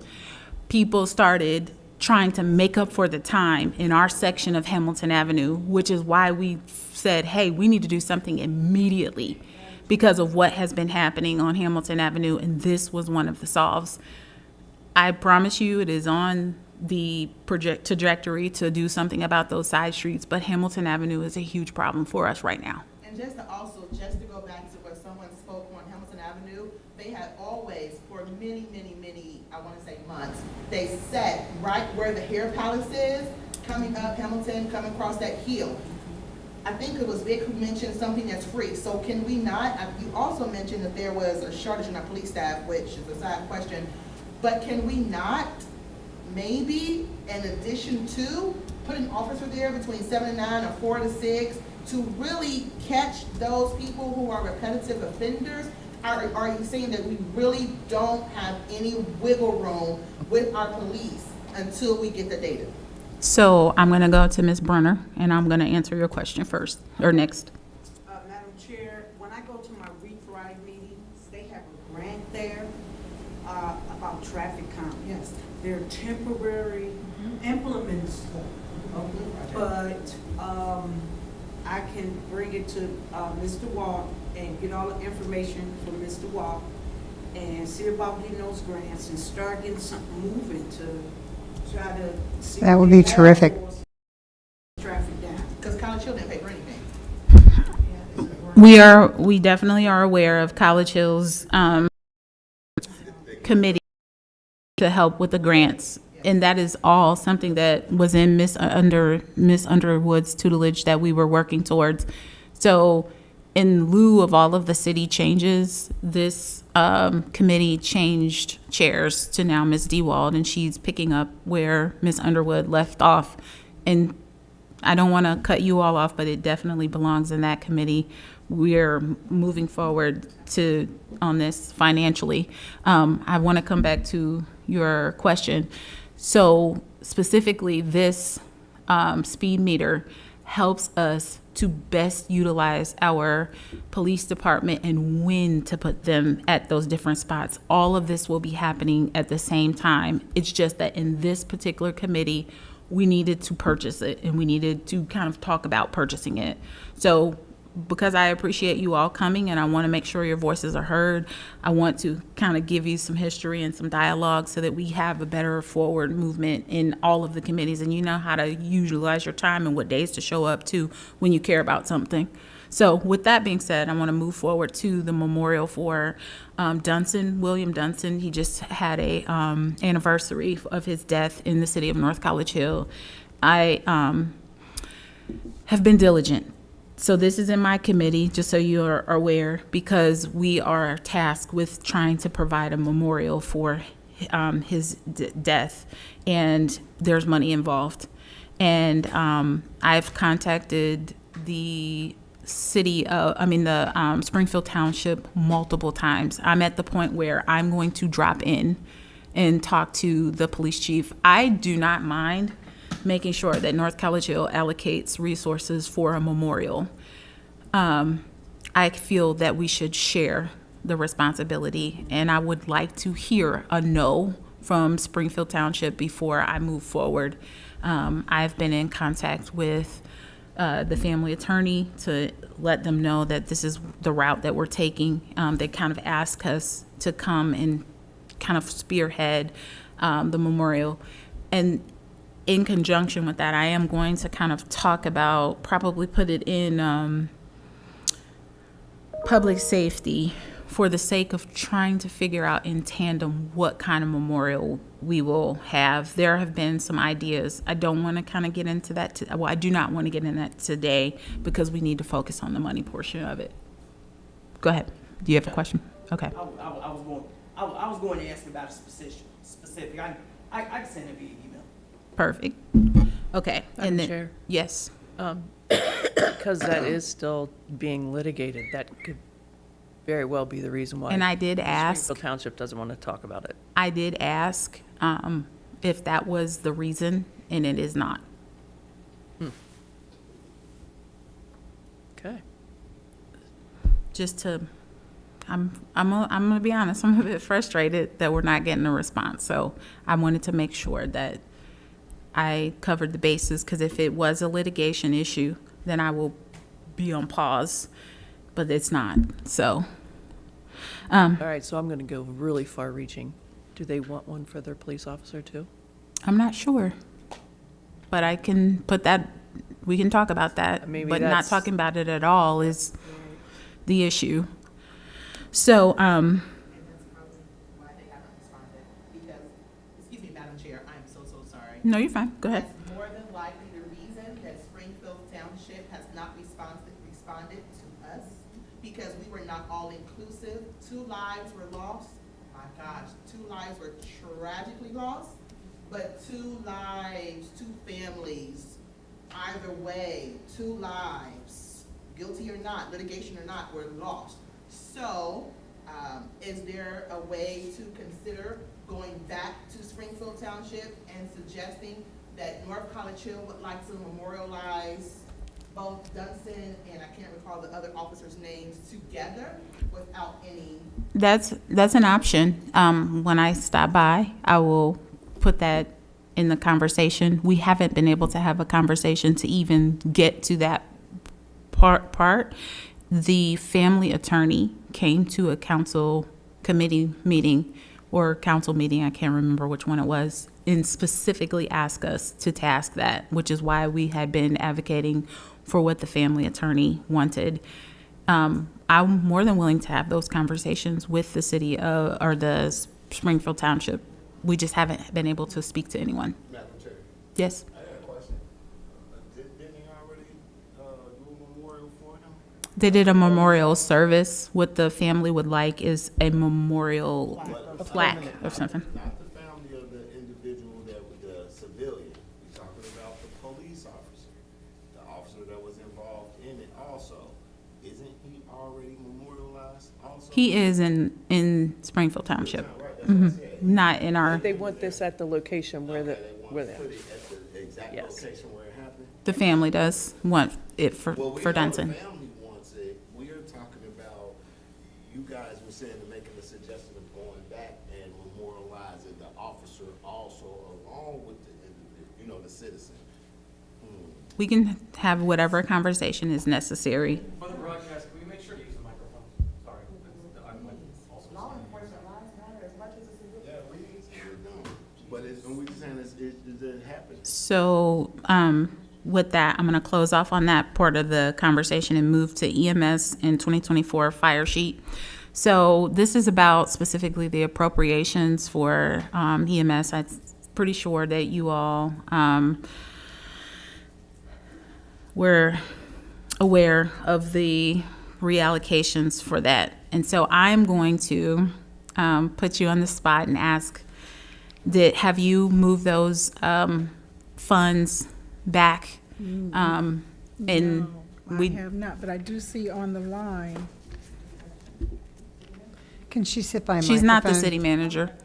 That's our new finance person, and her name is Jeanette Williams. Janetta Anderson. I'm Thank Janetta you. Anderson. I'm sorry. That's okay. Yes. No, those funds have not been put back onto that particular line as of yet. However, That got passed, did it? It hasn't. It Madam hasn't been Chair. passed yet. I'm sorry, Madam Chair, that legislation has not passed yet. as soon as it's passed, it'll get transferred back. Okay, so I guess I skipped over the legislation because I was under the assumption, so first of all, this is the right space to talk about that. And I was under the assumption that there really wasn't legislation to move it out of the space. So do we have to create legislation to move it back? Madam And Chair, I'll yeah. I actually have been looking. If you look at the codified, and the company that codifies our ordinances, there's a way to look back for the ordinance numbers that are passed, and they have a table that tells you what ordinance and where it's codified in the code. I've searched EMS, I've searched emergency medical services, emergency medical services. The only thing that I could find was one section that refers to the police department. It doesn't really refer to the fire department. So if there was something, I don't know that it passed. Certainly, I looked starting in 2001, and after that, I looked before that. I just have not been able to find any legislation. So I think that it would be best for us, just cleaner, if we pass the legislation and then move the funds into that account. So then that's the conversation focus then, I think is the right conversation to start having. I agree that moving forward, if there isn't prior legislation, that there needs to be legislation put in place so that it becomes cleaner and clear. I feel like when there's not legislation, you know, there are maybe assumptions, and that may have been how we ended up here. So let's talk about that. Madam Chair, Yes. that particular piece of legislation, in my opinion, needs to probably be amended to put the funds back into it. When I spoke to the law director, he said that it could, but after I read it, I did not see where that was implied. So my suggestion would be that that piece of legislation, unless someone else reads it and interprets it a different way, I just interpreted that going forward, not the funds that have been placed since November, I believe. I think those funds, that legislation needs to say that those funds that were deposited into the general fund from November going forward needs to be moved back into that fire equipment fund. And I too, with Ms. Underwood, I actually looked through the paper and I looked online and I couldn't find anything either. Madam Chair. Yes. So, you know me, devil's advocate and stirring the pot. So, let's just be clear about this. If we do this, because there is no legislation stating that it should have ever been done, granted, it was done in the past, I get it. That's water under the bridge. If we do this going forward, we are now bringing to the attention that, and I see Public Works and tow lot on here too. So we're talking about the police potentially writing more tickets. So we open up the door for the police to come sit here and say, we want all of our ticket revenue to go into a special fund. We want all the tow lot revenue to go in a special fund. And granted, if that's what we want to do, that's fine. But keep in mind that just right before COVID, this city only had like, I'm trying to use my memory, but we only had like, it was less than $10,000 left over at the end of the year. That's it. Yeah. I'm not kidding. That's all we had left in our bank account was like 10 grand. I think it was even less than that. So my point in saying that is, if we get to the situation where we start creating all of these special funds for all of these revenue items, we run the risk of running out of money. I just want to put that out there because like right now, we still have COVID money that we're living on. That COVID money runs out at the end of this year. It has to be encumbered by the end of this year. Then we're done with all the COVID money. There's no extra money that we have just to buy a speed meter because we'll be tightening our belts yet again. I just want to make sure everyone understands where the history of the budget of this city is and the possible ramifications from doing something like this. Madam General, President. I also want to point out, I've seen on Facebook that people call the general fund a slush fund. The general fund is 1,000,000% not a slush fund. That is what we get paid out of. That's what the mayor gets paid out of. There's a lot of stuff that is normal day-to-day business that is expected from our citizens to happen, and it comes out of the general fund. Madam President, Yes. I did have an in-depth meeting with the chief of the fire department, and we were able to come to an agreement. The chief of the fire Which department. chief? Which chief? The chief of the fire department. The interim chief? We don't have a clear answer. The interim. Thank you. I got a clear answer that he would be willing to, because I explained that we would be taking a hit on the general fund, and he's more than willing to work with me on a figure that would be doable for the fire department as well as for the general fund. He's interested in working with the city. There are some expenses that that we don't want to absorb, for administrative purposes and whatever have you. So we're going to work with a figure to agree on a figure to actually come back into that fund. Not the complete amount is going to go back. Is that legal? I'm sorry, but aren't levy funds for? To the mic, because the gentleman who's here. Yes, can you please go to the lectern? That specific, aren't levy funds for a specific, they're for a specific thing. That's what we vote on. It was for a specific need. I don't mean to sound rude or disrespectful, but what I'm going to say is just listening to this, okay, we're going to work with amount and we're going to take this amount. It seems kind of shady to me. And I'm sorry, but North College Hill still has not answered some very simple questions for the majority of their citizens. Madam President. So I just want to make sure that going forward, the city does not do anything that is a little shady. That's all I'm asking. Isn't levy money just for a certain purpose? Madam Chair? There was a Madam Chair just before Ms. Zorb, but I did not know that voice. So I think That's what she's trying to do. No, that's okay. yes. So the amount that we discussed is going to be for that reason. So if we agree on an amount, it is going to be because those funds are designated for that department, but we're going to leave them in the general fund so that they can be paid out of the general fund. So it's not going to come back to the general fund for just haphazard reasons. It's going to be for the reasons that they were intended for in that fund.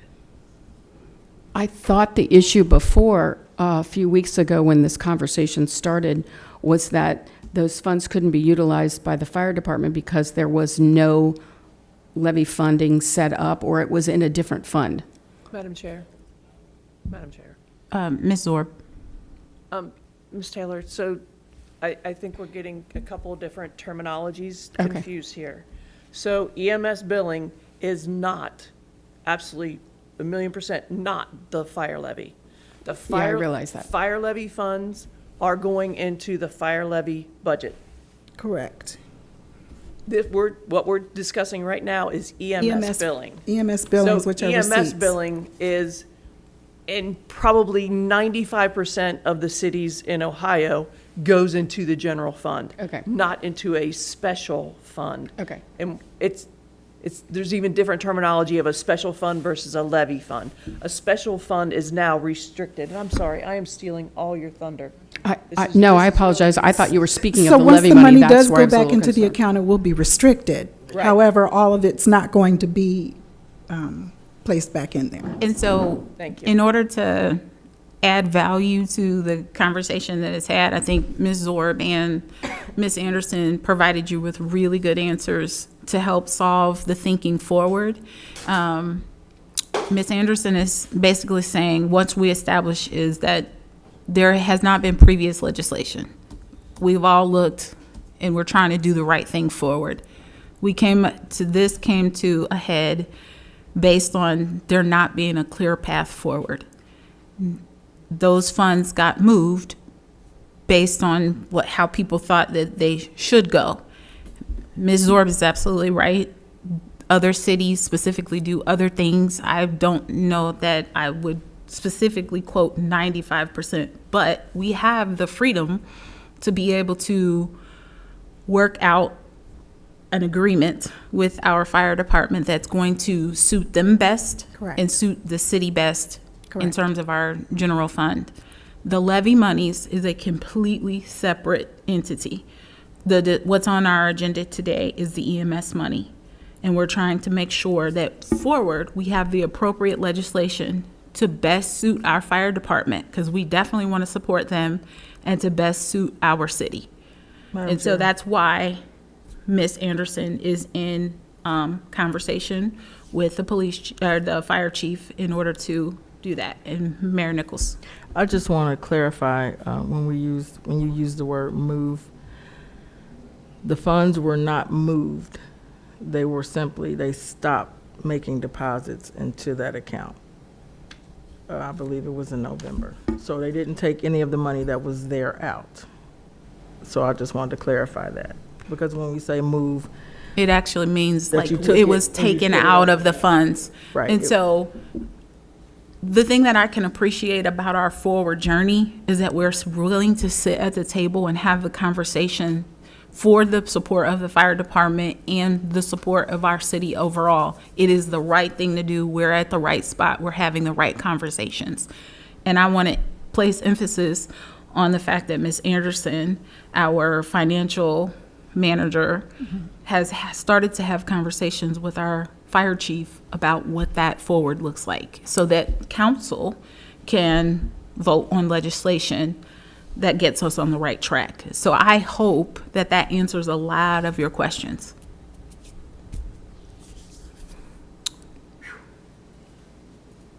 And then there was the 2024 fire sheet.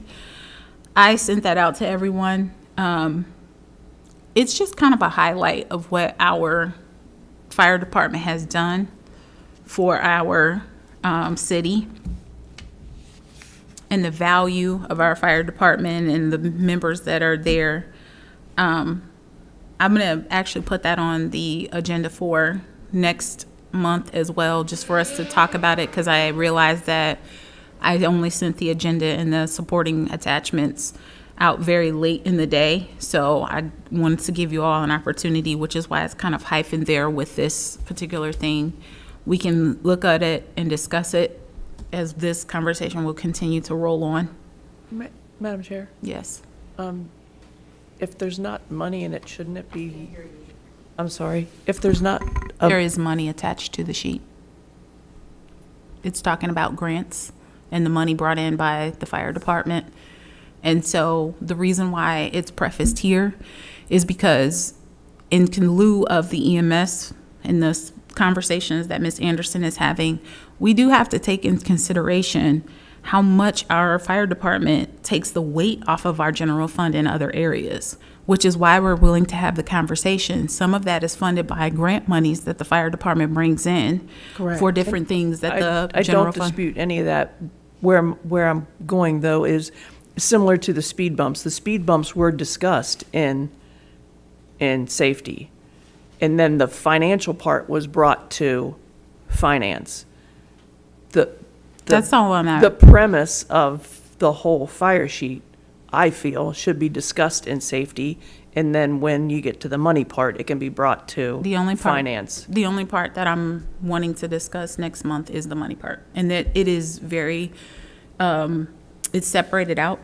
But again, it should be talked about first in safety, I think. What am I Madam missing? Chair, we, as a council, we put things in committees that make no sense to me. It doesn't, so, I mean, if we're gonna follow rules about which thing gets discussed in which committee, we need to be consistent across the board. So it's not just this thing that is discussed in what I feel is an inappropriate committee. And I know that that's not what we are talking about, but this is not the only thing there is. So money is tied to everything. So everything technically can be discussed by budget and finance. However, you know, I think that we need to do a better job just across the board of talking about, because a lot of times there are things, you know, that are clearly legislative in nature that are discussed in other committees before it's, and it never goes through rules and public policy.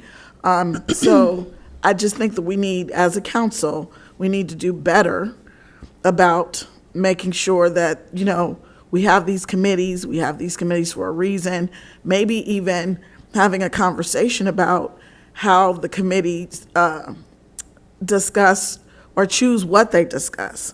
But I don't think that we should pounce on Ms. Dukes-Dean because she has this information, which again, everything has some kind of money component to it, but I just, Madam if we're Chair? gonna do it, Yeah. Be consistent. right. Madam Chair, there are some things that the finance department doesn't have control over. We are tied to audits. So every year there's an audit that comes through the department. And in fact, everything that we do is for the purposes of passing audit. So when we have certain findings that come through our department, we have to abide by those. No ifs, ands, or buts. We have to make the corrections. They give us management letters, and we have to go by those. And I'm being general. I'm not saying that it's this is the case with this one, but not everything can go to finance because we have to fix it right then and there. Absolutely. And so there is the finance department underneath the tutelage of administration, and then there is the overall finances, because council is responsible for the budget and other things as it relates to finances. So the only thing that I wanted to see, that other portion of the sheet, definitely you can take the email that I forwarded you and take the portion that belongs to your committee and have a talk about those issues. I only want to talk about the finances that are related. I do not feel like the rest of council had an opportunity to legitimately view that, so I'm going to table that conversation until next month. And you will find that as you review it, it is in lieu with everything else that is related to the fire department. But the money portion of it is the portion that I wanted to speak on tonight for that. But because we did not have the opportunity, we'll postpone that. Okay, let me get to the next item on the agenda. Madam Chair, Yes. I'd like to request a 5-minute recess. Sure. Thank you.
Allow her to leave out to take care of things at home, and then we will revene, thank you very much, with our meeting. So I'm going to close the door on the EMS and the 2024 fire sheet, and then I'm going to talk about the rental agreement. So there were some talks with the fire department and the building and code. And again, this is one of those things where it's heavily attached to finances, but it has many other components to it that it probably can be talked about in another committee. But the rental agreement information is we are going to start getting back on making sure that our building and code department have appropriate codes to being able to enforce our rental agreements, specifically in some of the larger apartment complexes in North College Hill. We are missing tax dollars that are vital to the sustainability of our income-bearing portion of our city. Madam Chair. Yes. You mean rental registration? No, the reason I titled it rental agreement is because there's a rental registration for our landlords. And then the rental agreements, as they change hands in those overarching apartments, getting a hold of those or tapping into, I think it would be like a facilities manager or a rental property management. If they could give us, whenever those apartments change hands, which would be the rental agreement or the landlord, the lease. I haven't rented an apartment in so long. That would help us to tap into making sure that we are collecting at tax time income. And that is something that Lakeisha Steger and Brian Fells were working on, and it is very important that we get that back rolling. Lakeisha is no longer here. Ben is here, and I believe that he's picked that up with. I said Chief Fells, but I meant Bill Knight. Chief Plackey and Bill Knight. Yes. So, so many changes, but yes, that's something that they're going to come and talk to us about. I just wanted to kind of put it out there that we're working on that. And we'll have a place on that in our budget and finance as we go forward with that. And I'll close that issue out if there are no questions. Then the tow lot proceeds. So I talked to Mayor Nichols today about that, and I did not talk to Ms. Anderson about that, but I also talked to Chief Cheney about that. And so yes, they're questioning whether or not those finances should go directly into the police budget. And that's a firm no, it should not. I will let Mayor Nichols give her perspective. I'm going to jump on board with that as well because I agree, but go ahead. Well, thank you, Madam Chair. The police department takes up a tremendous amount of our budget. And if we, for instance, take the tow lot proceeds, I assume that's what your conversation was, and we start to put that into a special fund, sort of does piggyback on what Ms. Zork was saying. And here we are. You apparently had that conversation. I just do not think, because of the amount of money that's being absorbed from our police department, the 54%, maybe 56%, I know it was more than that at one time, that would be wise for us to take those proceeds and put them into a special account for them to use in the same, well, for whatever manner they plan to use it for. Agreed. So we'll go back to Chief Cheney and just say that that's not what we're going to do. But I would like to know the perspective of, Council. Yes. I think we have Ms. Zorb. Yeah. I can't speak for you, but just what you said earlier sort of is in tow with indicating that you're not for that, right? Yeah, but I'm just one voice. But yes. No, I do agree. I'm there as well. Right, I agree. I don't believe that they should get that. And I believe that, yeah, you're opening up a can of worms, just like Ms. Zorb was saying. And so that's kind of why I wanted to make sure, just to kind of have that rental agreement, it's like, these are all things that will be income bearing.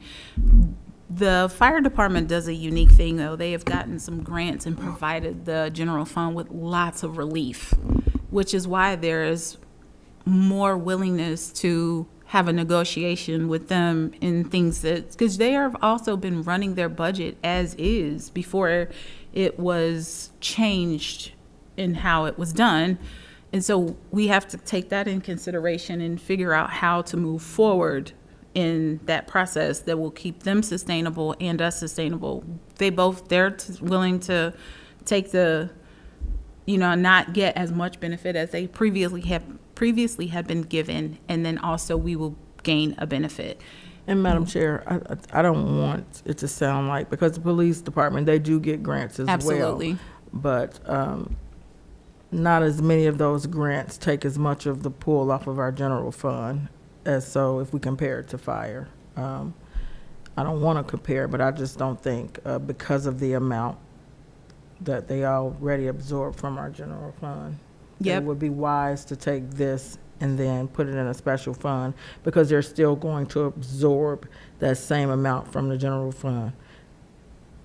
And I have confidence that with Ms. Anderson, and once we become fully staffed, we will be able to kind of look at measures as shrinking that percentage off of the amount of the city budget from police. And there are some things that can be done, grants that can be had, more pursuit of those things. And that is all something we're working towards.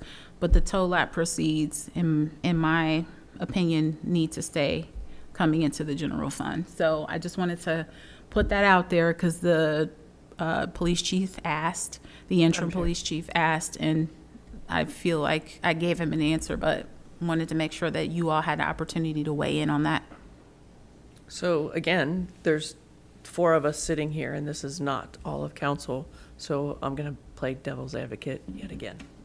I don't think that this committee should make that decision. I think that if we are going to bring up legislation for the EMS billing, that we should also bring up legislation for this, and then let council as a whole vote on it. And if it gets voted down, it gets voted down. If it gets passed, then it gets passed. But I don't see why one department should reap the potential benefits of having legislation, and the other department, we just flat out in committee say, you're not even going to get the benefit of a vote. We can provide legislation. It is the right space to have it in this committee. Actually, I'm not sure what Ms. Brunner's status is on this committee, but I had thought that all of our council members were on budget and finance. She may be the only person that isn't, and that's Mr. Davis, isn't he? Mr. Davis. You're not on budget and finance. No. Okay. It's okay. So that's fine. He's here. We can. Madam Chair. Mm-hmm. I actually agree with Ms. Zorb. Okay. I think that I just. What a win. Hey, make sure you put buy a that lottery in the ticket. minutes. I'm just, There you go. if she's right, we Put that in the minutes. I'm putting, it's going in the minutes. we put it, we send it to council floor, and then we vote up, we vote down, whatever it is. I don't disagree with that either. I just want us to be No, I consistent. agree. And I want us to be transparent. And, we have the discussions, and I hear what Madam Mayor said about the grants that the police department, they do get grants, but not anywhere near on the scale of the fire department. However, to be fair to everybody, I believe that we should present legislation for the tow lot, and then it'll either get voted up or down, and then we can go from there. Agreed. I will reach out to Mr. Dieters as a follow-up to this to make sure that legislation is drafted for council floor about the tow lot. Is that a good follow-up? Good follow-up. Okay, and then for the EMS, I just want to make sure that they're still talking, so that when they're finished with their talks, then legislation will come. It's already one reading. Yeah, that's already on the agenda. But I thought she said that they were talking the split. She was talking other stuff. Oh, okay. Okay. Oh, so, hold on. I thought you were talking about splitting the EMS billing. So that's Could you please speak aside- into the mic so I'm that they sorry. can hear you? on So TV? that's aside Thank from the legislation that's already, first we have to legislate in order to put the funds in the proper place. And then we'll discuss how much of those funds are going into the proper place. So doesn't that percentage need to be in the legislation? Because if it's not, then it's just it's that same old golf course gentleman's handshake, forgive the terminology, gentleman's handshake that we get bit by quite often, Ms. Underwood. I know you're going to back me on this one. If we're gonna do that, it needs to be in the legislation, or in 10 years from now, when none of us are here, no one's gonna remember what that agreement was, and then we're searching for codified ordinances again. If we're gonna do that, it needs to be in the legislation. Well, understand, it's not a requirement. They're actually, it's a generous hand from them. They're not required to do that. So I wouldn't want to legislate something that they're not required to do. But on that same token, we're not required to put any of it in there. If you Right? pass the. We're not legally required to put any of the EMS billing in a special fund. Right? So if we're gonna do this, and we're only going to do a certain percentage of it, I'm gonna stand firm on this, that it needs to be in there. Whatever that percentage is, needs to be in that legislation. It's up to you. Madam Chair? I can go Yes. back to him and. So, I mean, I hear what Ms. Zorber's saying, but I think that the legislation needs to pass first. We see that it passed, the money goes in there, and then they say, okay, from the money that's deposited into this special revenue account, we will say, I'm just throwing it out, monthly, you get 20%, 25%, or, I don't know, $15,000 a month. I'm just throwing out numbers. That's the next piece of legislation. So you're proposing that I'm proposing two that- pieces of legislation Yes. as opposed to one? Because you're talking two different things. The first one is saying is that the revenue that comes in goes into the account. The second one says, okay, we take a certain percentage or dollar amount out. That way you have your legislation that says, this is the agreement that it goes into this account. The other one, this is the agreement that says, this is what we take out. So I think we're killing two birds with one stone by accomplishing both, that it be in legislation. So Ms. Zorb, I guess you can do them together or you can do them separately. What they're proposing, administration, is that they be done separately. They're both still gonna get done. It's potatoes. It's not. How come? Because what if one doesn't pass? If the first one doesn't pass, then you don't need the second one. What if the second one doesn't pass? Then the money just continues to go into that account. And I mean, that's the same thing about the TOLA. We're putting it before council for the sake of voting, so. Why wouldn't it pass? I'm just curious. Why wouldn't the second one pass? It's raining outside. Because one person's wearing a red shirt and everybody else is not. I mean, in the defense of how the administration wants to do it, it doesn't mean that putting them on one piece of legislation is going to pass it. It have greater probability of passing. It does. It just is.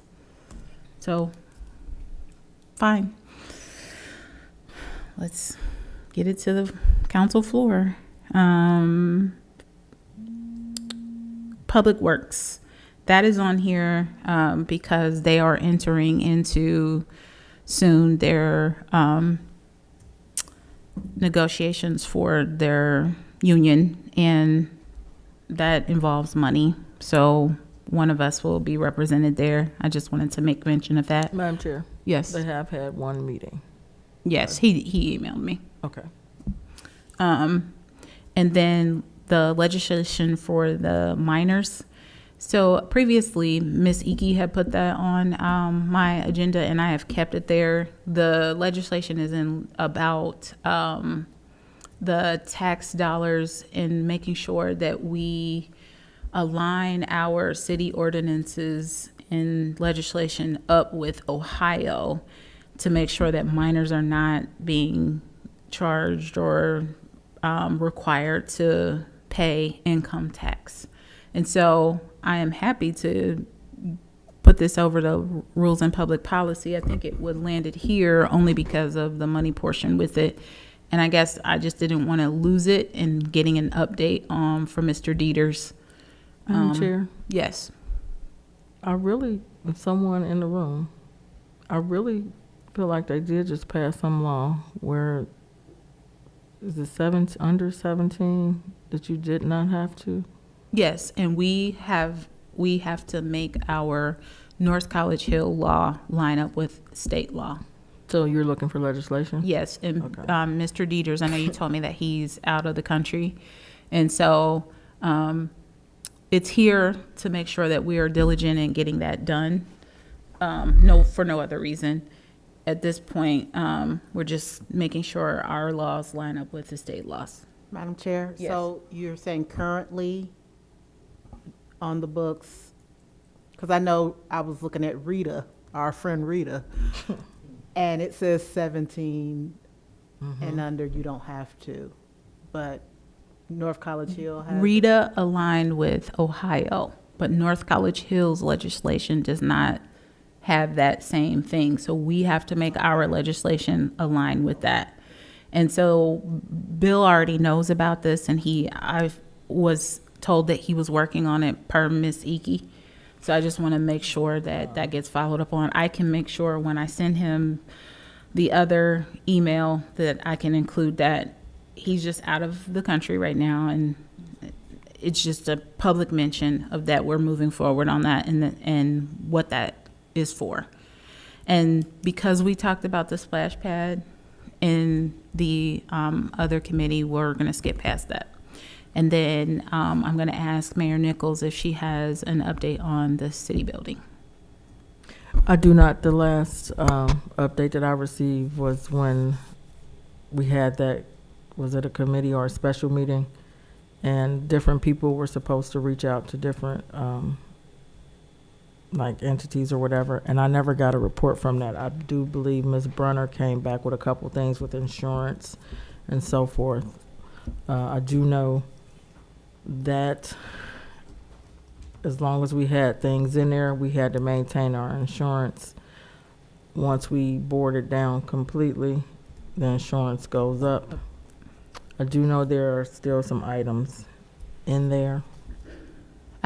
I can send her a follow-up email because there was, she didn't mention it in her committee, and I know I came to her committee a bit late today, but that was about, she was going to follow up on the remediation and what needed to be. She was coming together with some more quotes, and so possibly that slipped through the crack in her meeting, and then we can bring it back to ours because it needs to stay here because we'll talk about the money portion of it, but it's heavily concentrated on what discoveries are there for her. And we do need to move forward with, doing something rather than nothing because I don't foresee it getting any better. Right. We just need to decide what that looks like. And if I remember correctly, Ms. Iki was also gathering some information for her in regard to it, so that may be why she didn't have it on there, just in lieu of the changes.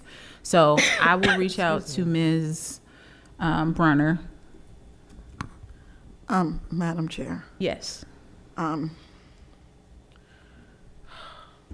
Okay, I have a suggestion. I don't know the young man's name. I do know that he's won some kind of awards from the state of Ohio. Mr. Williams. About, is that his name? Mr. Williams. About remediating asbestos. Like, he has all of the equipment, he has everything. And I know, can we just get, I mean, we can request bids or whatever, but can we just get him to look at that building and tell us kind of what we're dealing with, instead of like, okay, now we're gonna talk to Ms. Bruner, okay, now we're gonna talk to the mayor, okay, now we're gonna talk to Ms. Dukestein. I okay, think that's now we're fair. gonna, I mean, I just wanna know what we're dealing with, rather than, you know, all these committees and subcommittees and meetings and sub-meetings, and, you know, I just want us to do something. I think that's fair. I think it got lost in Miss Iki not being here and the follow-up that was supposed to happen with her, because technically that would fall under her, but her absence created kind of like a circle of talking. You're right. This needs to just move on. I can reach out to Mr. Williams as a start. So as long as council is, I'm fine with it, comfortable without the RFP and the 50 different people. Okay, perfect. So then that's a new follow-up. I will make sure I get that done. Point of clarification, you're doing what? I'm only emailing and reaching out to Mr. Williams. He is a person within our city who received some awards for asbestos removal, and he has like this whole thing with the state of Ohio. But my point is, are we contracting him to do something? No, or what we're just- asking him we're to just do. asking him for input? What are we doing over it? Like, what is Right. our best case scenario over here? And asking him to come out, which is what Miss Iki was going to do. She was going to reach out to people and ask what is the next best step over here. And that part of it had not happened, so somebody has to pick that up. Madam Chair, for someone who has such accolades, is he gonna do it just for free? The quote? Is he gonna go over to the city center, or I think that's what it's called, and just walk around, look at the issues, and just give you all the quote free of charge? I don't know. I have to Madam talk to Chair, him. right, we you don't know until you ask. I was willing to fix the senior center van for free. I wasn't gonna charge the city that, and I'm a mechanic. I mean, because how he makes his money is if he puts the bid in and he's selected. So obviously, if he can go and take a look and say, you know, just like when people come and take a look at your roof and say, I think it's gonna cost this much to fix, they don't charge you to come and give you like the estimate. Sometimes. Well, Yeah. I go to the next one then after that. But we can figure that out. I think the right thing is to start moving forward. Right. Most people charge that fee because in 9 out of 10 you're not gonna choose to do work, so they gotta get something out of coming out with work. Then okay, so that's a city building update, and then I've been a bit repetitive here with old business and legislation for the minors. We've already spoken towards that, and then if no one else has any old business, I'll move forward to new business. Our new business is the senior building, and I guess it's now old business. But I know why I put it on new business, because I wanted to ask administration. There was some talk about, it was actually in pun, but it's in all seriousness to make sure we're in good stewardship of the levy monies that are brought in per taking care of the senior building. And I know that the city administrator or the city administration sits here.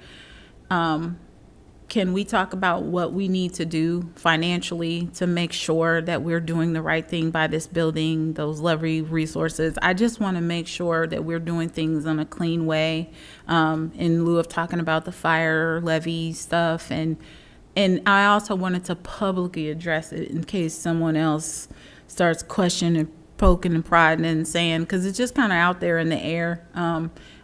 And I think we're doing the right thing, but I just want to publicly give an opportunity and space to say, hey, this is what we're doing to make sure that we're in good stewardship of those funds. Any of their funds from the levy are being used specifically for this building. When the city moved their offices here, the decision was made to pay a certain percentage. I know Ms. Iki was working on that amount. I'm not sure if you saw it in anything. Okay. So that they would not pay all of the electricity because we're mainly using that whole portion of it. So I guess what they were paying prior to us moving in here, the subtraction would come off of that and we would pay the difference. I do know that the salary is still being paid through that particular levy, and any of their activities that they have is paid through the levy. They don't pay anything extra for anything that the city does here at all. Okay. For the record. And even when they Oh, had record. grant money that came in, it was used specifically for the center. The senior center and the floors. support of their, okay. All right. And with that, we adjourn at 9:13.